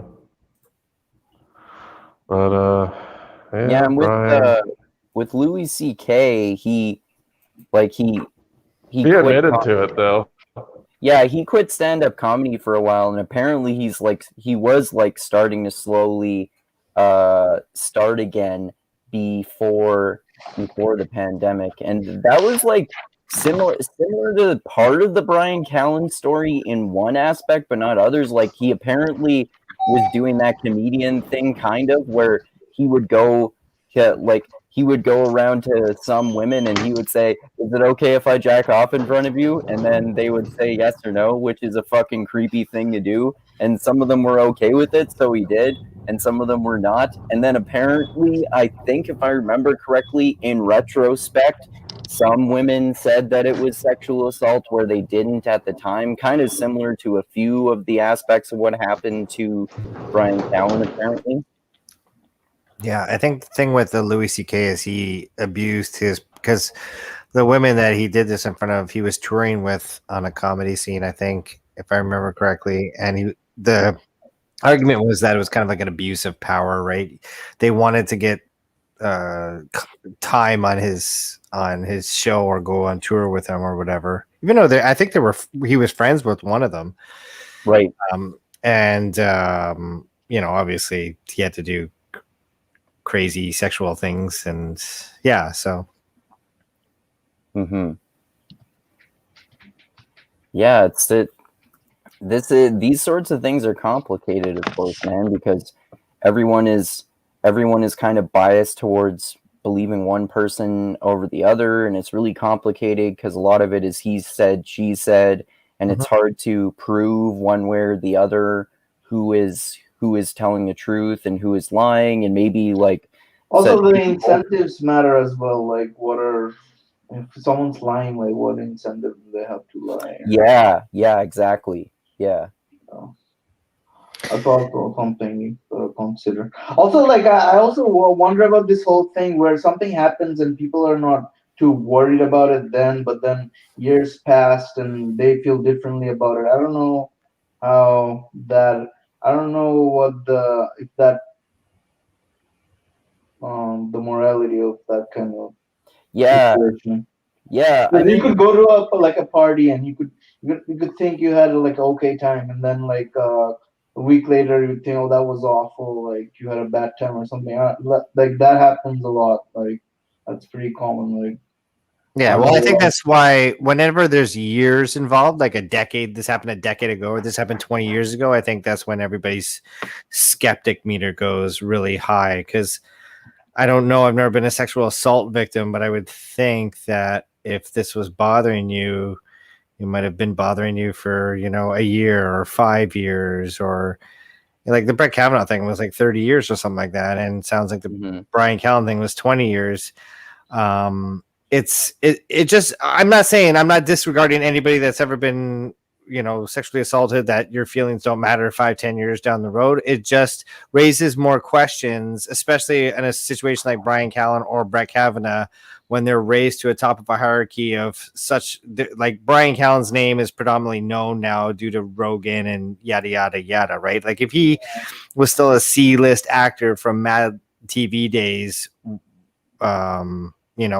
I don't think this would have been predominant. Same with like Bret Kavanaugh. If he wasn't running for Supreme Court, you would have never heard of these allegations. So that's why it just raises some questions. But and to be fair, like the way that some people who like do this believe all women thing or whatever, they often say like women can be traumatized for years and then be afraid to speak up, and like seriously, that can be a thing. Women can be too traumatized and afraid to speak up, but like doing it 20 years later at the most opportune moment when someone is about to be approved for Supreme Court in the case of Bret Kavanaugh, or when someone is really has gotten rich and famous like Bryan Callen or like Louis C.K. or things like that. That second part of it makes me more suspicious often.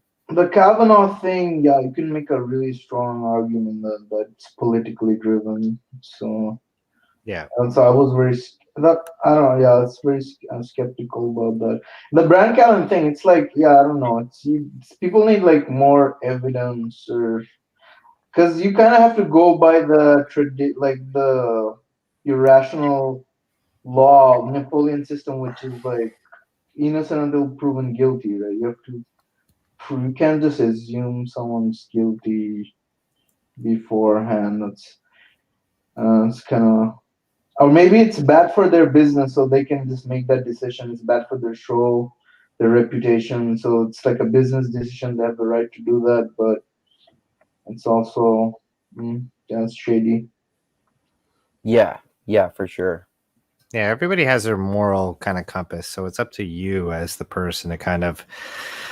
And I think I'm fine with wherever that compass points to it as far as people go, but every case is kind of different, right? Some cases like Bret Kavanaugh, you're going to see as like morally wrong and you're going to cancel them out. Me personally, I don't cancel anybody. Obviously, somebody like a Harvey Weinstein or somebody that was, a child pedophile or something like that, those people are easy to cancel out, and they're just you write them off as disgusting human beings. But it's up to you as the human or listener to kind of gauge what you think, because I run into this all the time with music. People are canceling artists left and right for stuff they did years ago. And my general baseline is I haven't burned any albums or thrown away anybody that was canceled. I keep those albums just because I was to play that game of canceling everybody that for everything that they did wrong. You still got your R. Kelly albums? Yeah, I'll still dance if R. Kelly comes on. I like, although what I was saying is you do have limits, right? Everybody has their own kind of limits. So like somebody like R. Kelly, obviously I don't agree with what he did. I don't know. I know the story, but I don't know all the details. But if R. Kelly had been, let's say, known to like, I don't know. Yeah, everybody has their limits is what I'm kind of getting at. And even R. Kelly kind of reaches my limits as to I'm not an R. Kelly fan to begin with, so I have no problem just hitting next on the shuffle or hitting next track. Yeah.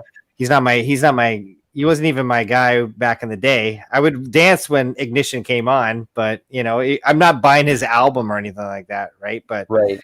With R. Kelly, is it the case that it's something like it was proven that he was like peeing on underage girls or something. Yeah. Like that. Yeah. So Yeah, he pretty much got away with that for years. Yeah.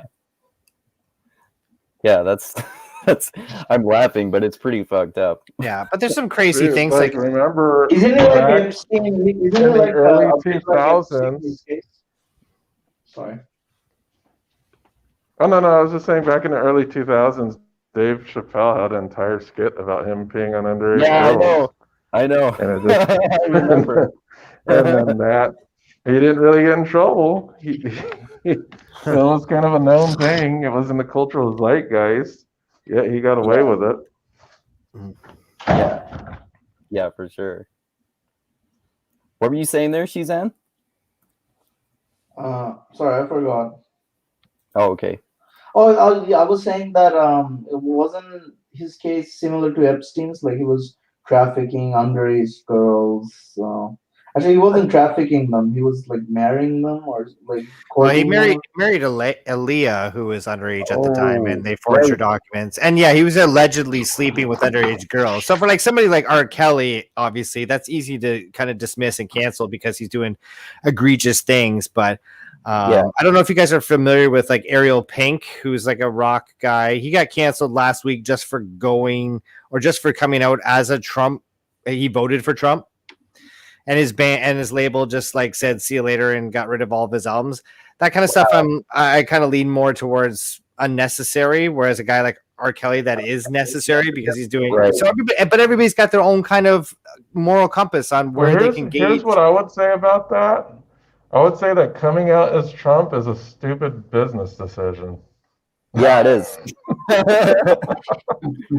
Like if you're running a business, fucking be smart about it. Like if I was a Trump supporter right now, I wouldn't be, and I was like, I could have like my financial shit being taken away from me. I wouldn't be flaunting Trump unless I had some type of financial backup plan. Yeah. No, for me, I think the best thing you could do if you're an athlete or if you're a musician or anybody in the public sphere, and it doesn't matter which way you vote, I think the Michael Jordan approach, where he kind of just stayed out of everything is the best approach and not really cater to one side because you alienate whatever side it is. So if you say, for this guy example, saying that he's a pro-Trump guy, well, everybody on the left obviously cancels him and gets rid of his albums because he's a pro-Trump guy. Or if you were to come out and say he's a pro-Biden guy, then people that are on the right say, well, that guy's a fucking idiot, right? So I just think that if you play into the politics game as an artist, it's just be careful. That's all. And I wouldn't advise it at all. If you're Miley Cyrus or somebody famous or Taylor Swift, don't get involved in any political conversation whatsoever because you're going to just divide half of your audience no matter which way you look at it. Yeah, for sure. Yeah, for sure. I agree. Well, at the same time, though, like it is fucked up and it shouldn't happen that you get canceled for coming out as a Trump supporter. I wouldn't advise it to anyone like that either, with any level of celebrity, like in terms of being an athlete or a musician or anything like that. But if you do, that's still fucked up that happens. Yeah, no, I agree. Same thing with like people getting their shows taken off air for, using the word retarded or something like that. Yeah.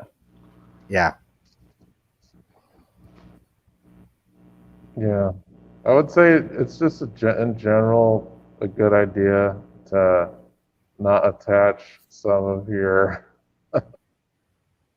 wackier opinions with your public persona. I will refuse 100%. to post political content, religious content, or anything controversial on my Facebook wall because I don't wish to alienate any of my family or friends over a stupid political opinion I might have. Like I'll go out into politics in places where that's basically where it's being discussed. But I won't force my political opinions upon, friends and family who are following me on Facebook. It just seems stupid. Like I do it on Twitter, but Twitter, I'm not on Twitter as myself. It's just semi, I guess, anonymous, I would say, because I have more than one Twitter account. So like Okay. the Twitter account where I don't have political shit on it is like the ones that my family members would see, and then Okay. the other one is where people who follow my YouTube stuff would be, because I don't even post my own YouTube videos in my Facebook feed. I post them to groups, but I don't post them on my wall because Oh, they're wow. too controversial. Wow, that's like the average person. That's Yeah, like so more than the average unless person. it's would do. like a I'm oh the no, same. of course. Like I see all the dumbass political opinions of my friends and family online. I'm just saying that I don't think it's a good idea to do it. Yeah. Because it's I just still dumb. do. Like people don't need I to still hear do your stupid ass political opinions all day. I still do it because I don't care what people think about my opinions. But I mean, it is really stupid that people will like moralize about their political opinions all over Facebook and then like shove their opinions down people's throats and shit like that. Yeah, I do a mix of both. I don't care what anybody thinks about my opinions. Yeah, that's but why I just don't do it. yeah, I also try to put out, if I do anything political, it's got to be something that both the left and the right can kind of laugh at, like the Bernie meme and the GameStop memes. I think those are perfect examples of things that both left and right can kind of laugh at. So I'll put out stuff like that, but I don't do any kind of real tribal stuff. Yeah, I will. Yeah, I would do. I'm pretty. Yeah, I will about my concede. I follow- did post a bunch but- of Bernie memes on my profile. So did I. Yeah. But I wouldn't. I usually don't bring it up in personal situations or at work.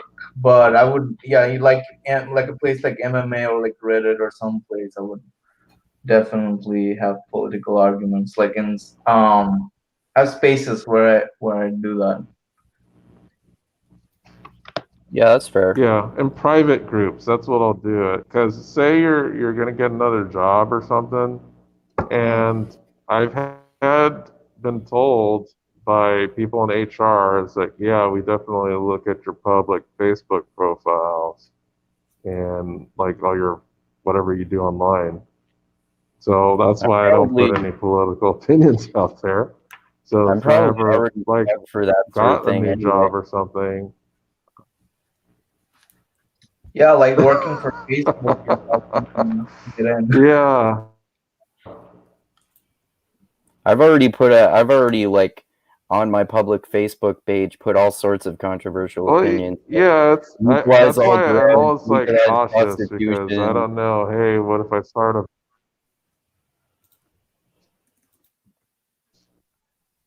What if you start a what?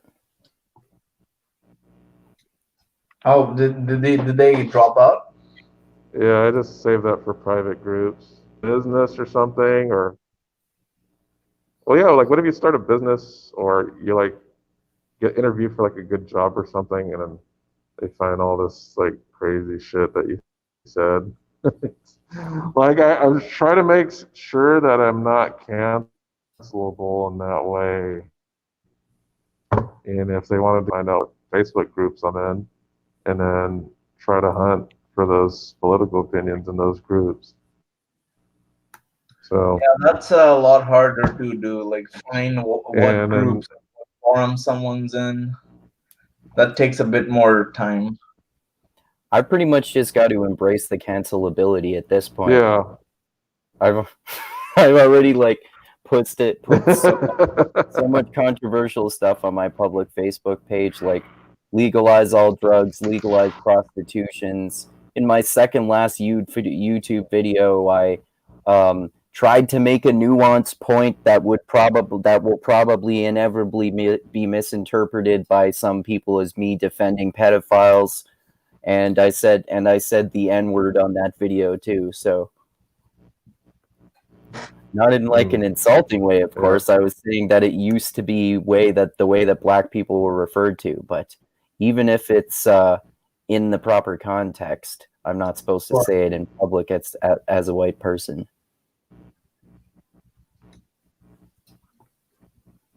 Yeah. Yeah, it's gonna get trickier. So, like, even I'm black and I don't even say the like I used to say the N-word in that very specific in reference to things, and I don't even say it anymore. And I'm black. That's how crazy it is. Yeah. That's Wow. why I just won't say it anymore. I just don't want to have to deal with it. Because most people just hear this voice on some random podcast or something, and they think it's a white person talking. Right. Yeah. And you can't, and So you're I just not, don't want to I'm deal not with gonna it. like at the start of every one of our podcasts say, "Hey, this is my black friend Dusty," and then, and then on your podcast, remember to say that you're black, Dusty. I think people can tell I'm not from North So- America. Yeah. Yeah, people Well, probably we can make tell that. that you're brown. Yeah. It's Yeah. not. Yeah. All of the accented English. So I don't think there's going to be a mistake that you're a person of color. But I can get away with talking to customers on the phone like I'm a white person. And when I tell people that I'll even tell people that I'm not black so that I can possibly get on their good side easier. I know it sounds crazy, but it works. Wow. The only place where Because I I've feel talked like to a lot of they- people with crazy ass Southern accents, and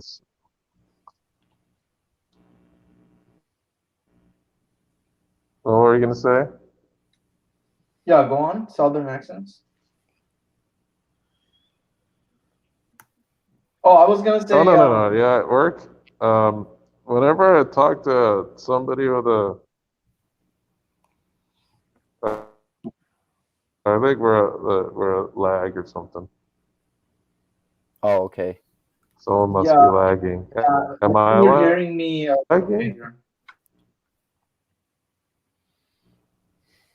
Are you still there, Dusty? I think Dusty's audio cut out. Yeah, I'm still here. I okay. didn't know if I was lagging or something. Are you still there now? Yeah, I'm off by like a few seconds. Oh, okay. Yeah, I'm still here. All right. What were you saying?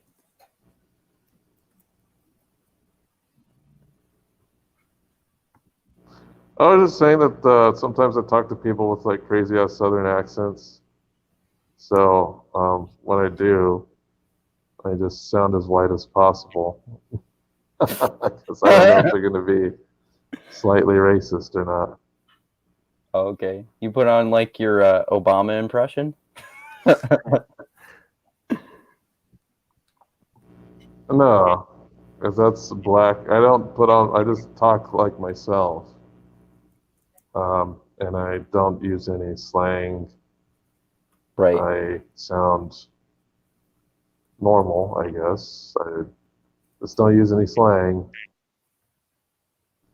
Can you even do It's very sophisticated language.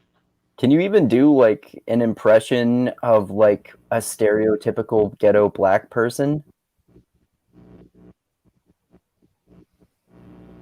I don't think I could, even if I tried. You're not really that good at impressions. Let me get me like... some of these motherfuckers. Like that doesn't even sound black. No, I could do like accents, but I can't. That doesn't even. That sounds like a hick though. Yeah. Hey man, what the fuck are you doing over there with all these motherfuckers? Yeah, these motherfuckers over here. I think I could do a better black guy accent. See, you guys are laughing. I've never What's thought that? of. You could do a I've never better heard black of a black guy struggling to sound black.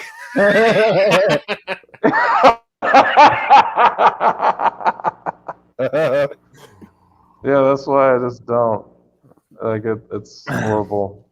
Like imagine me going into the hood trying to fit in. That'd be a disaster. Yeah. Hey, yo, what up, bro? Hey man, You know what I mean? You know what I'm talking about? You know what I mean? Yeah. You know what I'm saying? You know what I'm saying, brah? Hell nah. Nah, man. Sup, Kane? Hell no. Hell What y'all no. motherfuckers up to? Motherfucker. Get these motherfucking snakes Yeah, off this I'm not motherfucking plane.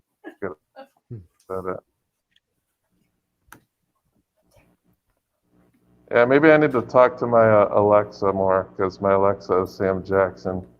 And I should just, I don't know, they should have like a Duolingo course for African American vernacular. Yeah.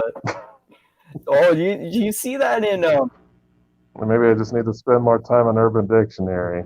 did you see that in the movie Airplane, where there's these two black people talking like street black people and using all these expressions, and there were subtitles with translations of what they were saying? No. I haven't seen that movie in like 20 years. So Oh yeah. I know something like that would probably be in it. I just don't remember. Maybe we should do a movie chat on that at some point. Oh yeah, that's one of my all-time favorites. On Airplane? Yeah. That's so funny. I have a drinking problem. Throws drink over shoulder or on face. Surely you can't be serious. Don't call me Shirley. Airplane or Naked Gun, maybe? Yeah, Naked Gun's good too. Yeah, Leslie Nielsen is he's done some hilarious work. Yeah, I dug that humor back in the day. Naked Gun and yeah. Do you guys do a movie chat on Tropic Thunder? Oh, that's a good idea too. We should do that. Yeah, that's a good one. Add it to the list. I haven't seen that movie in years. Yeah. That so could not be made today. Robert Downey Jr. in blackface for the whole movie. Yeah, no. Well, that and then what's the other character that's Slow Joe, or what was the name of the character that he played in a movie Oh, that he won an yeah. Oscar for or something? Oh, I forget. Yeah, yeah. No, I'm talking about who Ben Stiller. Ben Stiller played. Stiller. Yeah, Slow Joe. Yeah. What was his name? I think it was something like that. Yeah. Oh, and that movie is my favorite Tom Cruise performance of all time too. He's like fat and balding and an asshole who swears and yells at everyone. Yeah, it's nice to see him play something where it's not too serious. Yeah, exactly. And he does comedy really well. Where he's not playing himself. Yeah, exactly.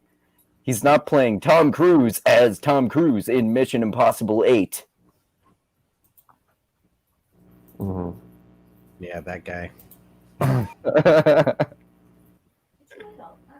They should make a Tom Cruise documentary, like how they did the Scientology thing. Oh, That's yeah. interesting. There will be, but he's got to like die or like get out of the picture first before that happens. Yeah, because he would sue the He would sue the balls shit off of you. 100%. Yeah, Yeah. you'd I think we're gonna have a lot of juicy like Scientology. you would sue the shit out of your ass. Years from now, like a decade or something. Man, I'm not gonna have enough time just to catch up on the documentaries that are gonna come out over the past year. Yeah, man. Yeah, actually, I was speaking of documentaries.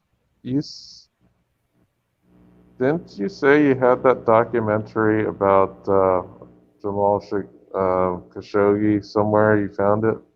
Yeah, yeah, I got it. I can send it to you guys. It was good. Sweet. Yeah, toss me a link when you get the chance. Yep. I think that would be something pretty interesting to check out. Maybe talk about on one of our channels in the future. Yeah, we were talking about how we should talk about Icarus too. There's apparently a good Thomas Sowell Maybe even documentary that both. just came But out. yeah, Icarus was. There's a Thomas Sowell documentary. Yeah, it was. It's on YouTube or something, isn't it? Yeah, that's right. I fell asleep. I watched it really late last night, but it was really good. But I only made it 20 minutes through. But yeah, it's been circulating around the internet for the past couple of days. And apparently, have you guys heard of this? There's a really good Russian documentary going around about Putin too, and that's why the Russians are currently in protest right now, because this one guy released a documentary on YouTube, and it has like over 100 million views in less than a week. Wow. And like Putin trying to poison this guy, and he's pretty much the documentary goes through and just like the New York Times talked about him. Yeah. What'd you say, Sheezan? What's the name of the Putin documentary? I'm fascinated with that guy. I'll put both of the links in the chat here. Cool.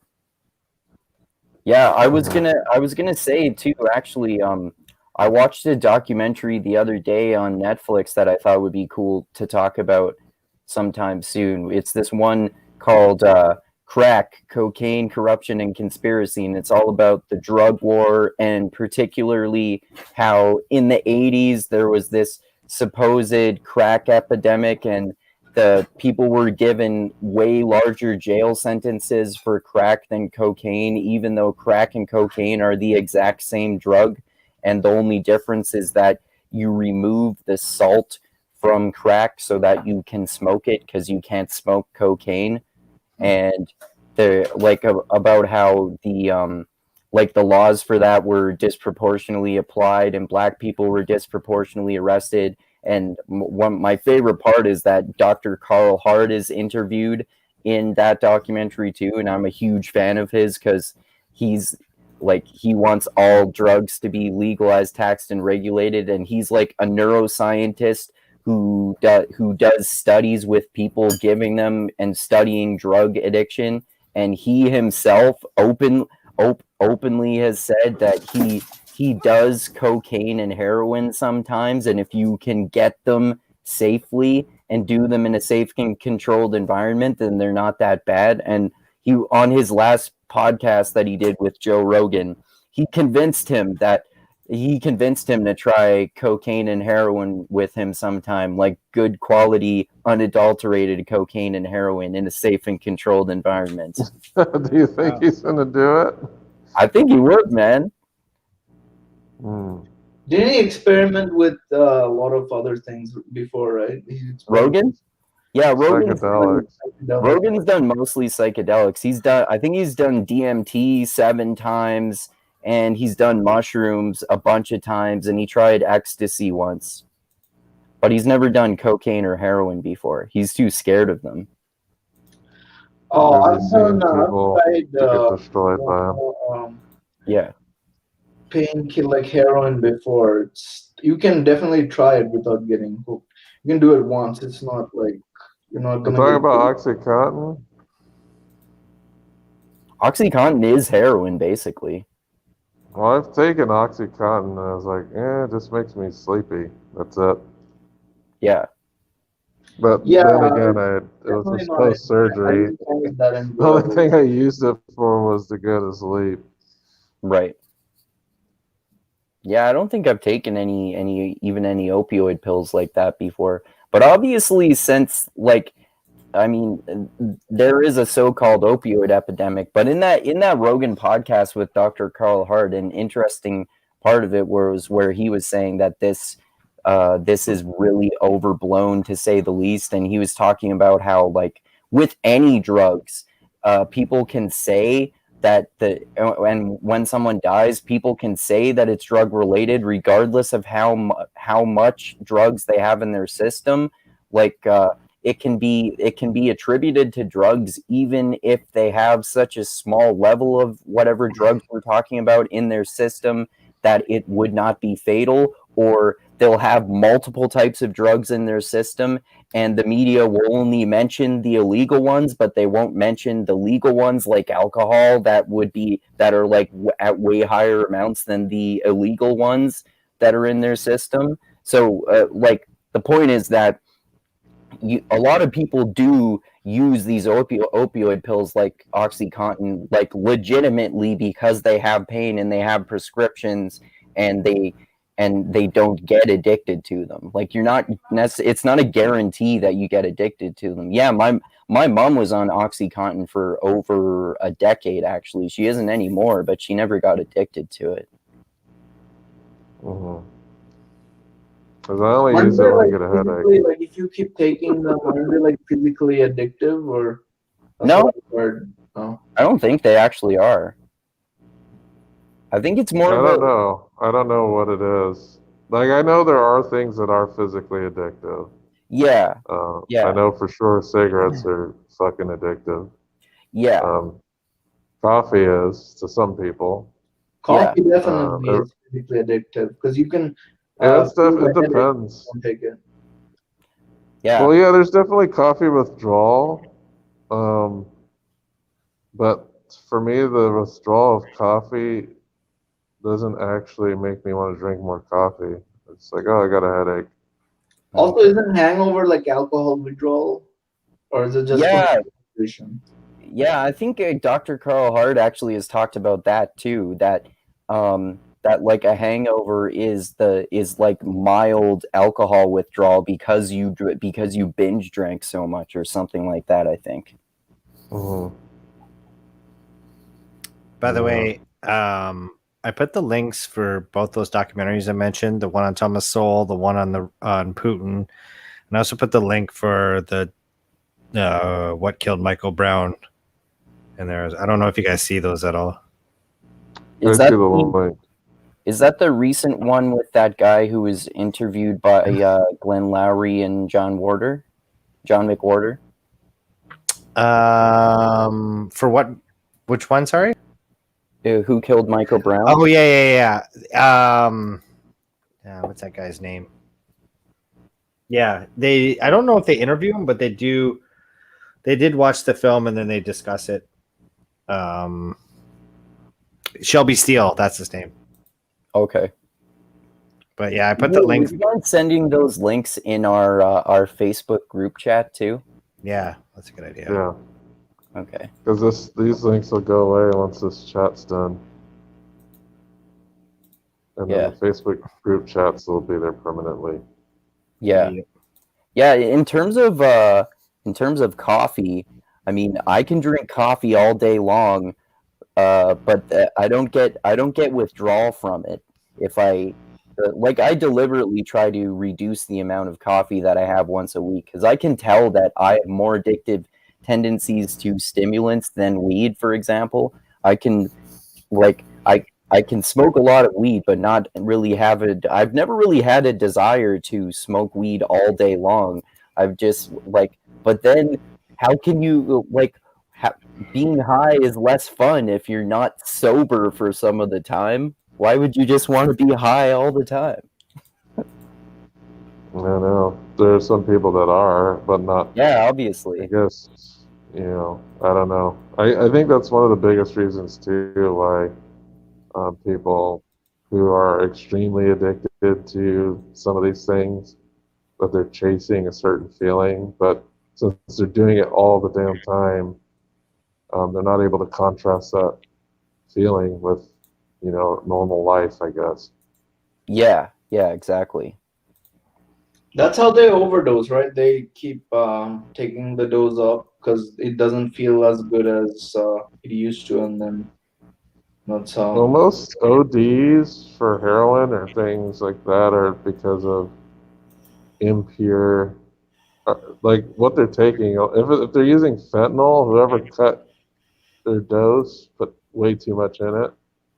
Yeah, and I think the doctor mentioned that, right? He says that if he knew someone who had a drug problem, he would get a clean supply first because street supplies are really tainted, and that's more risky. Yeah, Dr. the clean supplies would be medical grade narcotics. So we're talking about like OxyContin and stuff like that.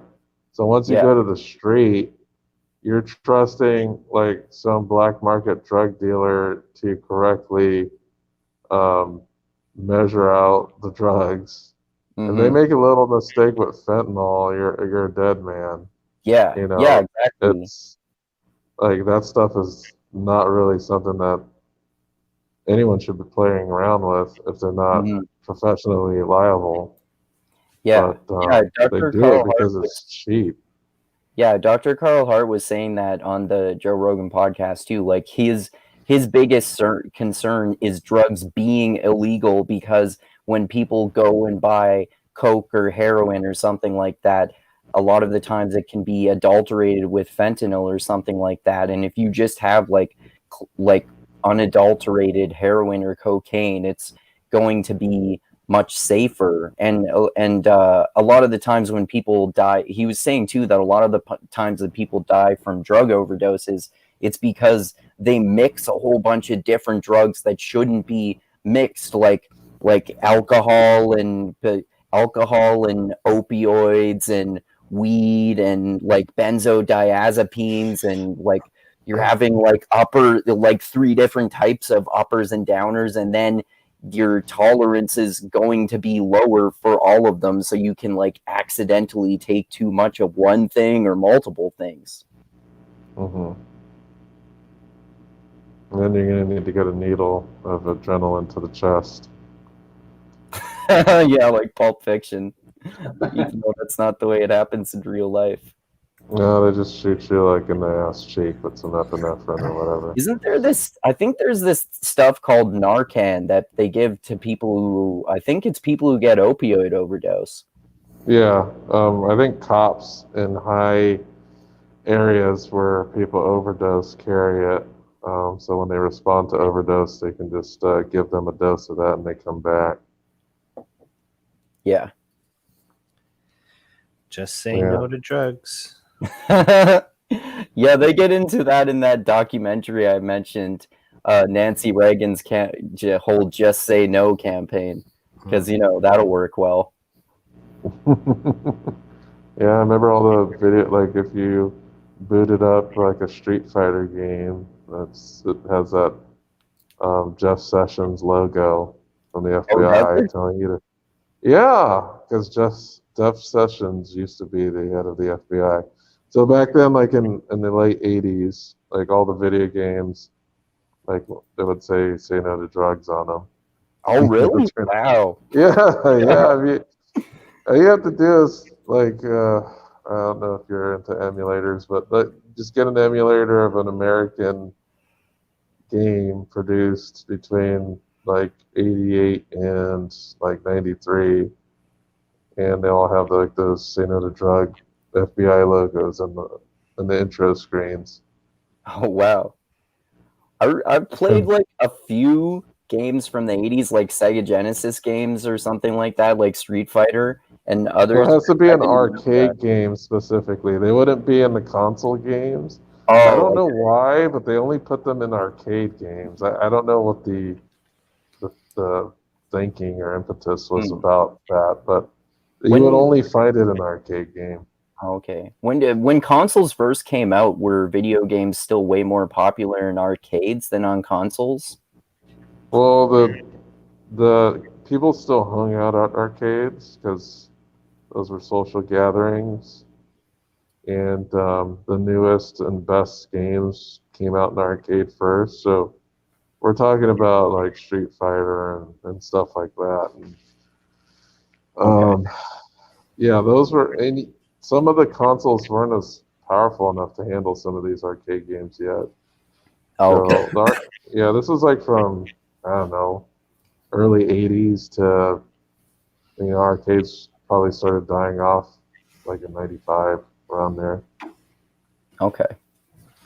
Wow, I didn't know that. The world's largest arcade is having a GoFundMe right now to save their business. It's some. Oh, yeah? Yeah, it's like in Connecticut. I just saw, I don't know, it was in Now This or something like that, but it's in Connecticut or something like that, and yeah. Okay. If you go on Google right now and you type in "say no to drugs arcade screen," you'll see it. It's just like this FBI logo, and it has like Jeff Sessions' name on it. Oh, okay. So you might get Jeff Sessions.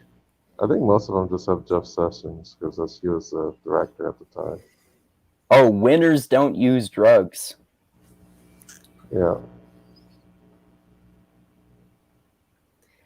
Amazing. Oh, I Yeah, forgot. that's Oh yeah, uh, oh yeah, it says. Oh, William S. Sessions, director. FBI. William Sessions. Yeah, Maybe it's Jeff Sessions' brother. I'm gonna screen share this for a second. That's funny because a lot of the esports pros nowadays use Adderall and stuff like that. Yeah, exactly. Okay. Yeah, it's a little small there, but it says Department of Justice, winners don't use drugs. William S. Sessions, director, FBI. Some winners do use drugs, though. That's just not true. Yeah. So that was even on Golden Axe. It was on Street Fighter. Like all of the arcade games of the time.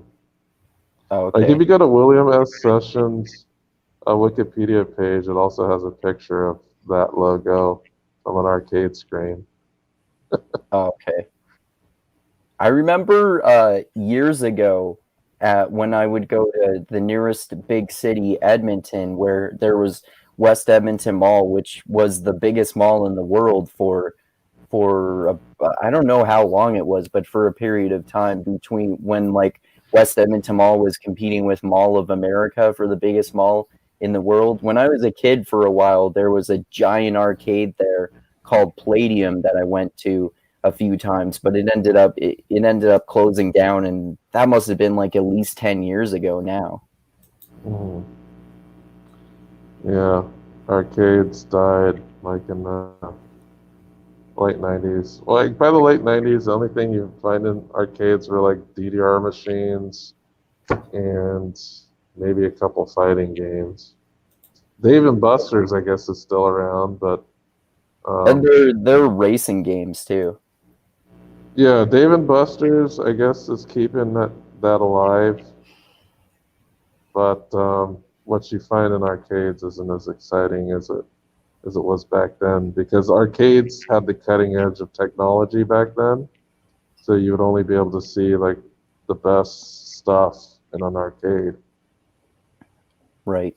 And now consoles have gone way beyond that, right?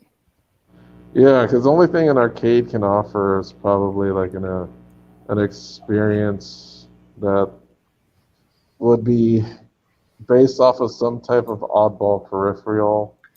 So we're talking about like Dance Dance Revolution, like the dancing pad, or games where you got to punch something, or games where you're like moving around and you got to fly like a machine or something. But like your run-of-the-mill joystick and buttons games, they're just not going to bring people to an arcade. Mm-hmm. And you can even get some arcade-style games on consoles too. Like I remember when I still had an Xbox 360, I forget what it was called, but it was this arcade-style like plane fighter game where you would just go forward along the screen and get weapons upgrades and try to destroy other planes and bases and stuff like that. Well, there's too many of the name that are like that. Well, what happened to your 360? Did it get the red ring of death? Yeah, both of them that I got. The first one did, and then I got another one, and it got that too. The early 360s were prone to failure. Yeah. I still got mine, but I don't have the version that gets the red ring of death. So it's like the newer, the last one that they came out with. And is that like the black ones? Like the earlier ones were white? Okay. Yeah, the black ones don't have that overheating issue. Okay. The original Xbox, or no Xbox? No, the 360s, the ones that got the red ring of death. Yeah. I remember I got 4 that got the red ring of death like within a month. 4 different Xboxes. Holy shit, that's a lot of money, man. No, I got to return it.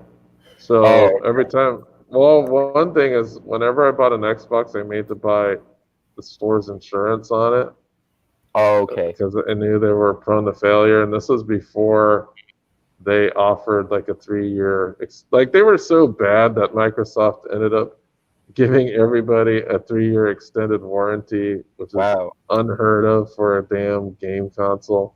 Yeah. So if you had one, you had a 3-year warranty, and they lost millions of dollars over these faulty Xboxes.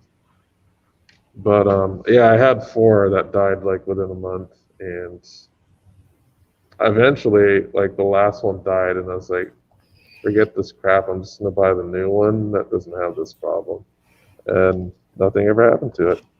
Okay. Well, that's good. That's lasted a long time now, then, eh? Yeah, it's been over a decade. But I Okay. don't use it that much. The only thing we use it now is to watch movies.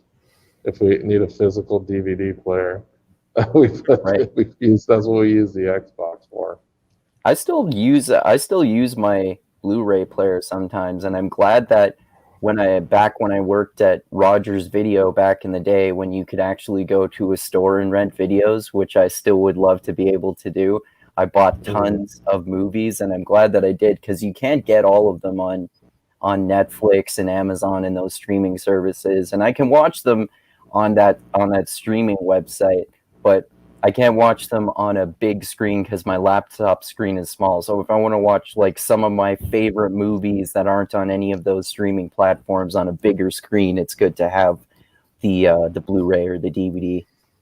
Mm-hmm. Yeah, I know when we did some of our movie chats, I ended up using some of my original copies of like DVDs and stuff that I had. Cool. Blu-rays. Yeah, I have for a lot of those too. Yeah. But you got to be careful, man, like buying those things, because these are digital licenses that you're purchasing. You're not purchasing like a physical product. The one thing I will say why you got to be careful. Well, I know this is for video games, but I know, like for instance, digital copies don't last forever. So Right. I purchased a video game called Marvel vs. Capcom 2.